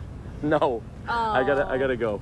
I gotta go. Don't take it personal, but No. yeah, honestly, guys. Why? It goes against the girl's experience of what most men are doing. Instead of trying to explain to her why it's gonna work, it's actually saying, nah, this isn't gonna work. If the girl's already enjoying you and going along with the playful banter, it's not uncommon that she may start to fall into that frame too and try to prove herself to you. I just think it's so funny when it's like, oh, you're a Mets fan? Nah, we can never be together. I also think being able to tease the girl is a necessary step to bridge the gap from just friendly vibing all the way up to flirtatious man to woman communication. It's that nice half step in between that already gets the energy flowing, and then to transition into actual flirting is not a big jump. Yeah, that's a great way to put it. I absolutely agree. And so a lot of this just happens so naturally.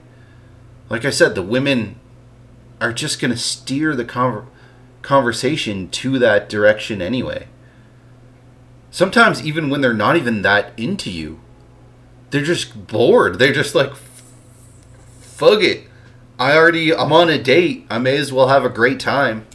And then that can just lead it into going from teasing, mild flirtation into heavy flirtation, into a relationship, into dating, into a relationship. It snowballs. Lastly, step number 3, flirting. I think dudes overcomplicate this thing. They put a lot of pressure on the fact that they have to display intent. They put a lot of pressure on the girl when they're trying to hit on her, and it ends up just making her feel uncomfortable. I think the easiest way is to just sprinkle in the word cute into the conversation. At the beginning of a date, you could say, "You look really cute tonight, by the way." And in the conversation, you could say, "Wow, that was so cute the way you did that right there." One of the easiest techniques I like to use. I only really throw out the word cute if she does something that's like super cute. So for me, it would usually be like a late in the date situation where it's like we're already really close together. You know, when it's late in the date and you're like hanging out and you're kind of like you're flirting and stuff, and you're getting closer together physically, right? And once you get to what I would call like the hug range, where things are setting themselves up to be for like a kiss to happen. Say at that point, and this will happen semi-frequently, maybe like a third of the time, the woman will sort of show excitement for everything going well and will like smile really cutely, or like I assume they're doing it intentionally, but they'll just like there'll be a cuteness increase as like the things get a little closer. And at times I've been like, oh my god, you're so cute right now. Stuff like that, where it's like, oh my god, that smile is so cute. And then you go for the kiss. Things like that. But overall, I kind of avoid the term cute, because I just always assumed that women, like, they want to be, like, sexy and instead of cute. I don't know. I've never had a problem with flirting. I've always had the opposite problem, if that makes sense. I am way too flirty. If I'm in a relationship and she's like, I'm getting to know her friends, I am just so fun. I'm just such like a fun vibe, and I genuinely enjoy getting to know people, right? So that often will like lend itself to having deep, meaningful conversations. And oftentimes when you're meeting people within the context of you're dating one of their friends, then it kind of like there's a reason for you to want to get to know each other on a slightly deeper level, because you have this like mutual person, right? Like you're dating the person, and they say it's the person's like best friend. Well, there's a lot of reason for you to like get along with this person and get to know each other on a deeper level. So there's that incentive. But then there's also all kinds of social pressure is off, because it's not like the pressure of, I don't know, just regular socializing is gone, right? Because it's like, all right, we're in each other's lives now, and it almost doesn't matter what we think of each other to a certain extent. It just relieves so much social pressure that I've often find myself getting to know these people super fast. Like friends of people who I'm dating, we just get to know each other and we just bond instantly. And then it just instantly like deepens so fast that it comes across as flirty. So then whoever I'm dating gets pissed at me. They're like, oh my god, like, you were being flirty with so-and-so. And it's like, no, I was just being nice. Like, I'm just being nice. Why? What am I supposed to be rude to these people? I don't know. I'm getting to know them. Like, what do you mean? I have that problem. And I have that problem outside of that context as well, where just people that I'm just getting to know, they think I'm like hitting on them or flirting with them, and I'm not. It's just, I think I give off, I think I'm so flirtatious that I give off certain vibes. And certain times I can't control it, right? If I genuinely want to rail you, I think I am probably communicating non-verbally that I want to rail you. Like, I think it's like outside of my understanding and control, right? And I think I also have like a very playful and like, let's say DTF energy, right? Like not in the most greasy of ways, but not in the least greasy of ways. Like I hope that I don't come across as though I'm just gonna like, you know, I'm just gonna do whatever with whoever, because I'm not that way. Definitely not that way at all. But I think I give off a little bit of a flirtatious vibe, and that can be taken the wrong way. And the thing is, I enjoy women, right? Like I enjoy, you know, outside of dating or anything, I enjoy getting to know everyone. I enjoy getting to know people. I enjoy talking to people, hearing their stories, hearing their opinions, their views. I just enjoy it, right? On top of that, I've also been friends with so many women. There's so many women in my life that I enjoy close friendships with women. as I've had a lot of them. I enjoy women. I'm very attracted to women. I like making love to women.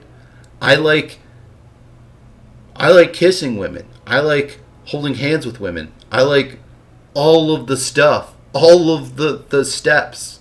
I love dating women. I love it.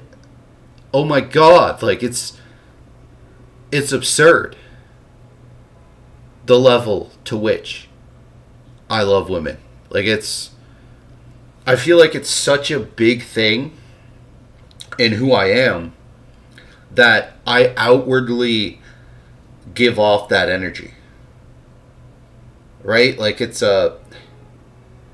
in and of itself is a vibe that I give off, and I can't control it. I don't even really fully understand it. And it's something I just have to accept, that if given enough time, I think almost any woman I spend time with is going to think that I want to rail them. And I don't actually have control over them feeling that way. It's just a vibe that I give off. And I've also found that typically leads to them wanting to rail me. So it's mostly kind of just benefited me. I digress. Let's get back on topic. Flirting. Oh God. Uses just a push-pull. Something like, you're cute, but blank. And if you've already been teasing the girl, you can just fill in that blank with whatever you've already been teasing her. And that makes it a very small, easy step to go from, I'm just teasing you, into, you're cute, but the tease. I don't like that. I think that is way too specific. I think cute, the word cute in and of itself, I think kind of throws a woman off, because she's going to think, well, why didn't he call me beautiful? Why didn't he call me sexy? Why didn't he call me hot? And then you say, but the thing you're teasing her about, you know, but you really like Death Note. I think that's would add more confusion. Maybe that's just me and my vibe.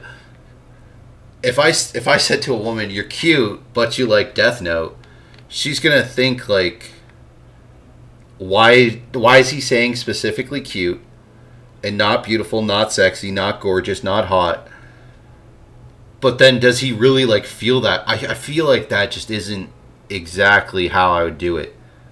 I'd say something like, you're awesome, but so-and-so. You're great, but so-and-so. Maybe that's just more my speech patterns and stuff, but I don't know. Cocky? No. You're cute, but you're cocky. No, you're cocky. And then the last thing to understand is that there's also... And I'm also the type of person where I don't give a crap. In my flirting, I will say it, right? I've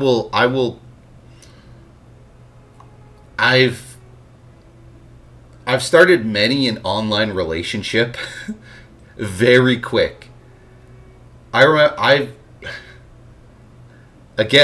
hate using real examples, because if the person who this was watches this, they're going to know exactly I'm talking about them, but no one else would know I'm talking about them unless they've told people this story.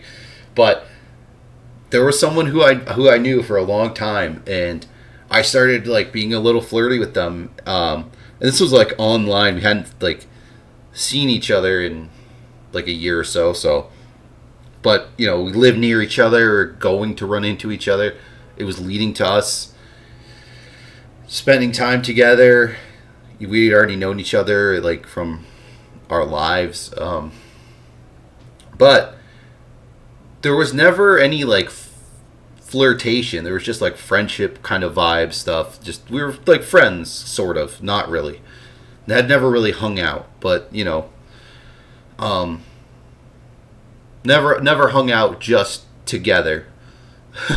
Trying to not give too much details, but it started getting flirty, and then I asked her to take her boob out and see if she could lick her nipple.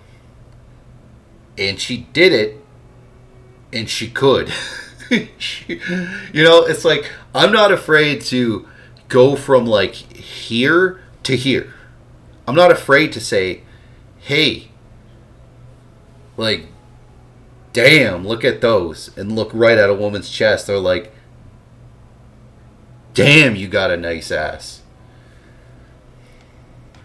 And just be like, real, like, just boom. But that's me. I wouldn't advise that for most people. I think, again, it ties into like knowing who you are, what vibe you're giving off, what exactly how that's way too complex for what I could really reasonably advise people to do on this channel, because then you're getting into like really the complexities of what somebody is attracted to you for. And for me, often it's sort of a more it's like a physical attraction towards me that also ties into like a kind of, psychological attraction. I think it's very fair to say that women, their physical attraction towards men, it's heavily tied into things like confidence, right? Like they say confidence is the biggest thing. Well, I feel like that not only my confidence, but like who I am, the type of person I am, the vibe I give off, it builds a very strong physical attraction in women very quickly. So that allows me to just, so if you, it's way too advanced for most people out there to just do. But it's not really that crazy. Like, it's not that, like, a lot of guys do that kind of stuff. It's just like, hey, I'm taking this up a notch. I don't know. It's weird, right? Like, it's hard to talk about. Like, not it's not as talked about as other things, right? Because it's, I don't know. Because I think people steer away from it because it kind of ties into this idea that people have that, like, oh, if you so much as compliment a woman, you're going to get the cops called on you.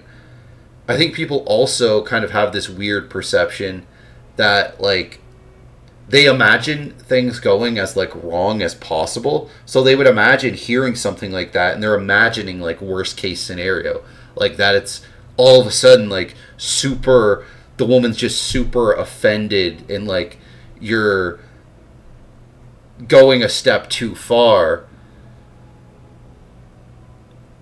But that's never really, like, that's not really what's happening, right? Like, that's just an imagination of what I guess could happen, but never actually does.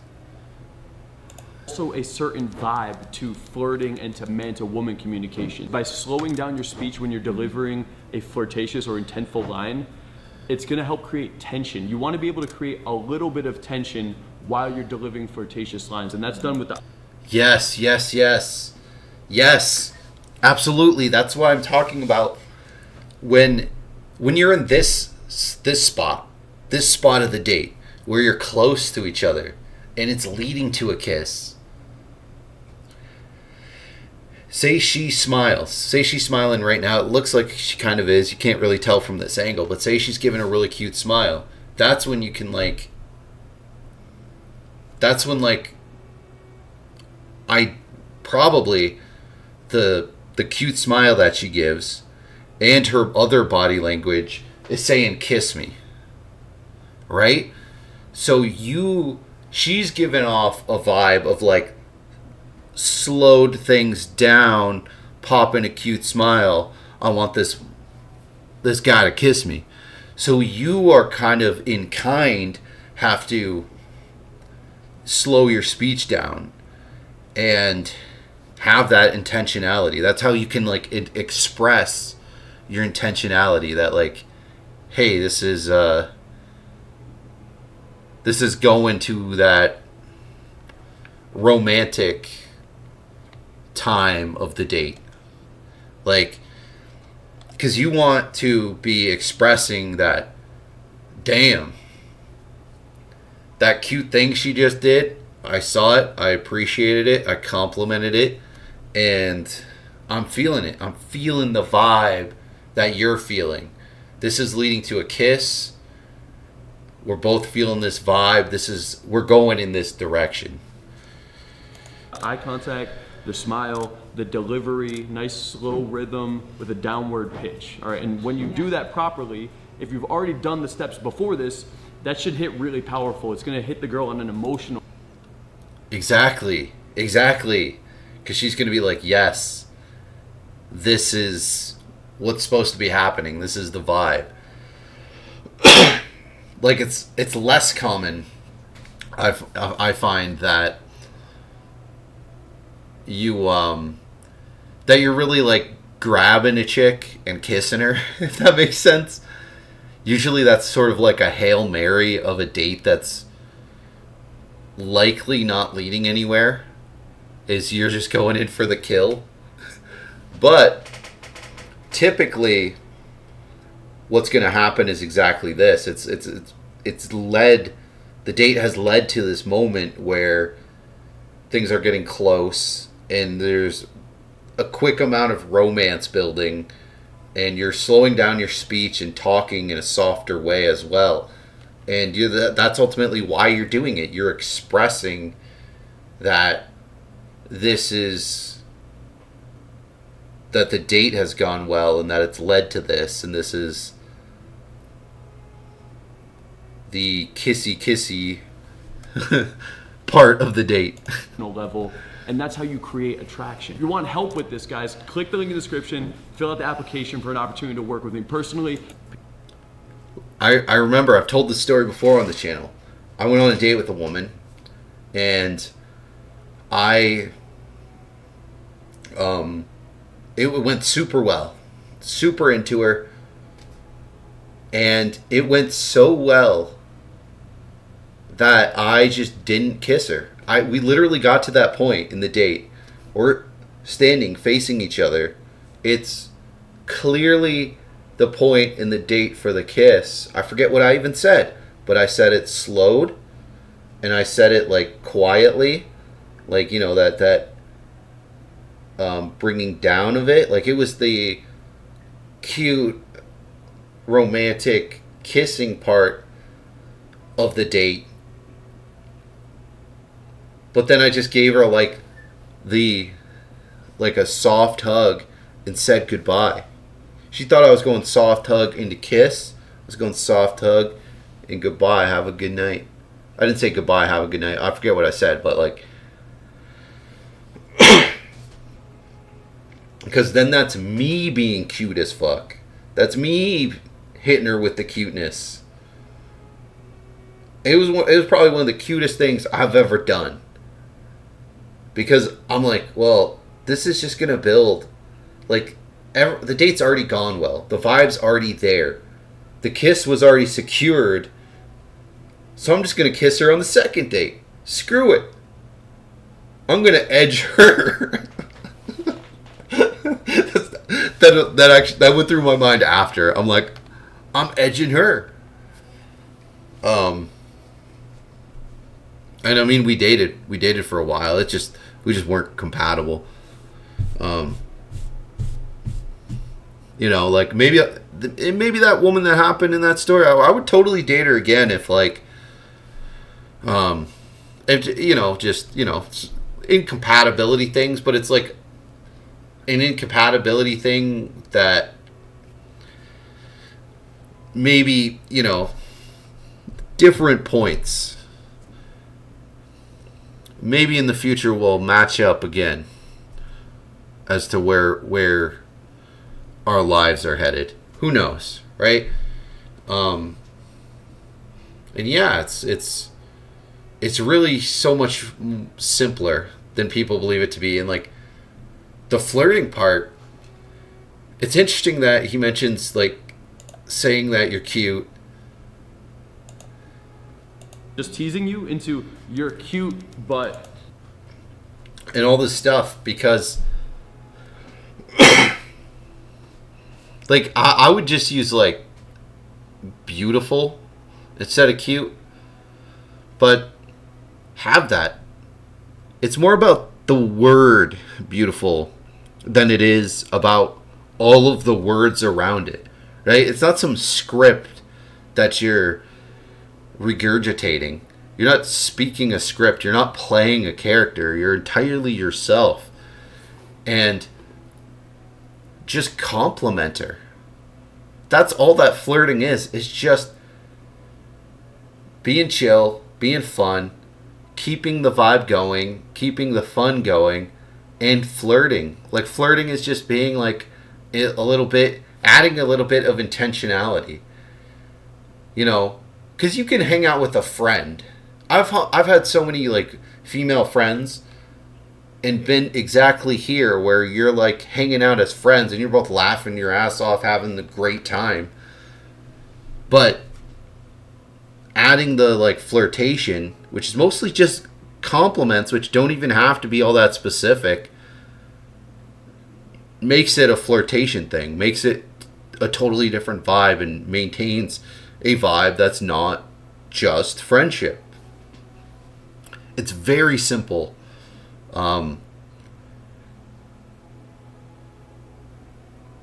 Yeah, it's really all you got to do. So I'm thinking one more video,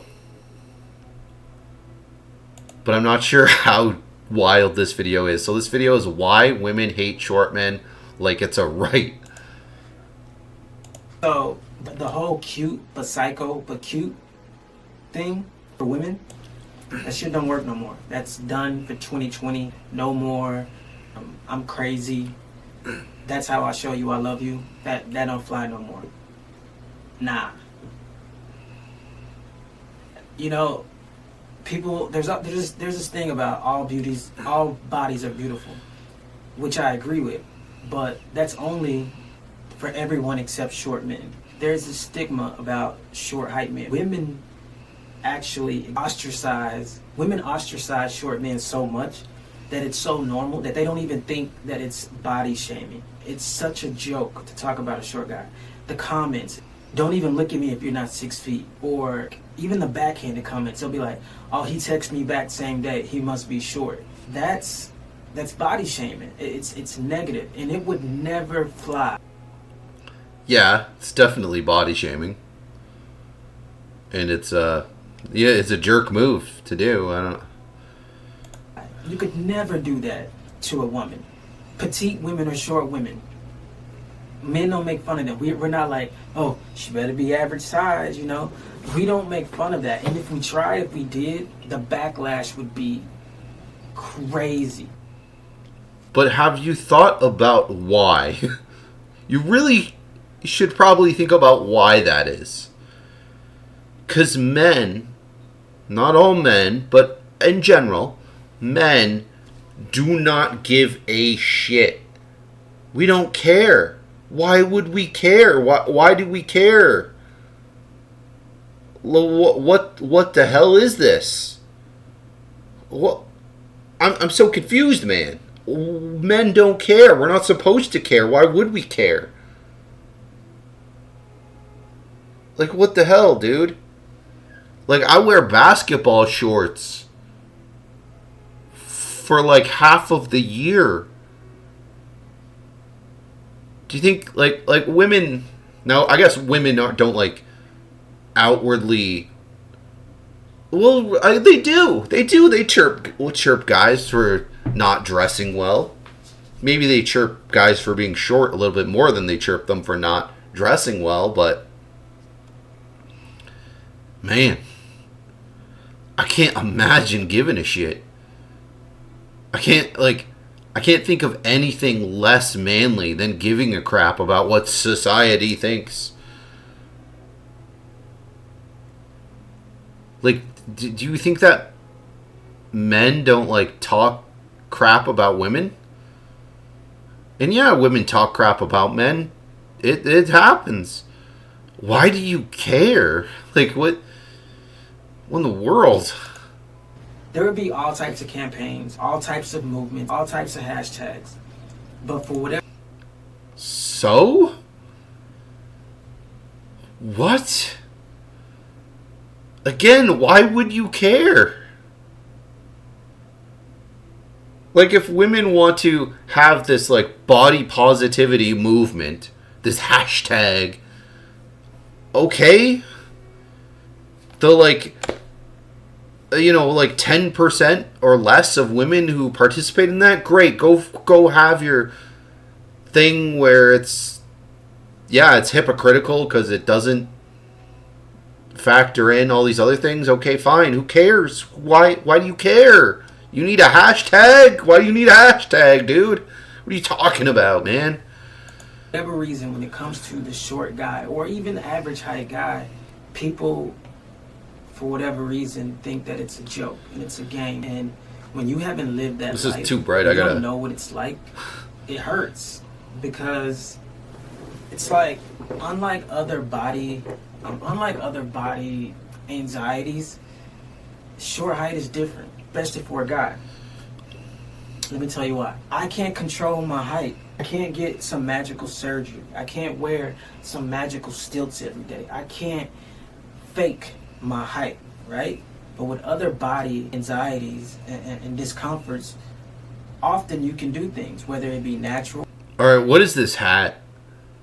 Like, the title of this video is Why Women Hate Short Men Like It's a Right. Are you a straight man? I don't mean to chirp people for like how they look, but you do not come across as a man who is straight.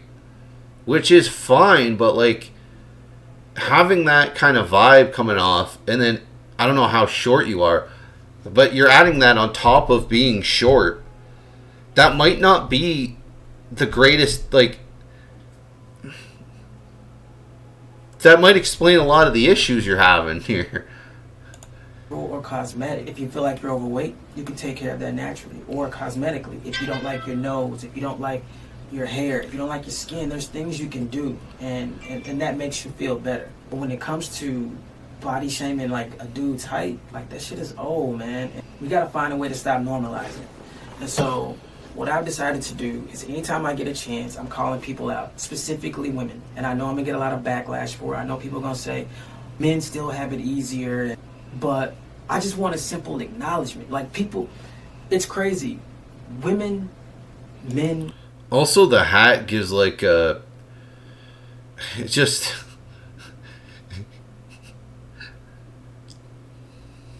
I feel like it emphasizes your lack of height. People in general can't bring themselves to even acknowledge that discriminating on and talking negatively to shame a man's height. They don't even think that's wrong. They can't even acknowledge the fact that it's wrong. So I want to acknowledge that. And so every other stigma that people talk about, I'm gonna shit on that. So cute but psycho but cute, that shit ain't hot no more, ladies. If you post something of your body but then shit on another guy and be like he's thirsty, I'm calling you out on that shit too. If you're a tiny girl, if you're a petite girl, I'm gonna be like, yo, you too little. If you're thin, be like, you too skinny. If you don't got no ass, you're not thick enough. And I'm gonna see how people react to that, because I guarantee you people are gonna shit on me. People are gonna think I'm the worst guy on the planet. And those same people won't acknowledge the one thing I'm asking them to do about body shaming and discriminating against short men. So be prepared, it's going down. I guess I'm prepared. Like, what? It has to be a joke. Like, why has he got this like white background? He's all like wearing this hat. It's one of 2 videos on his channel from 4 years ago. What did I just watch? That was so much stranger than I thought it would be. I thought he would make some kind of like good points, but he just didn't. I feel like he probably never got his hashtag, considering he only made one other video. Yikes. Big yikes, dude. You need to really not care so much about the grave injustice of internet hypocrisy, social media hypocrisy. I mean, you stop making videos, so good. Like, I feel like maybe you did. Yeah, and then you're wearing a visor. What's going on here? What is this? Why are you wearing a visor?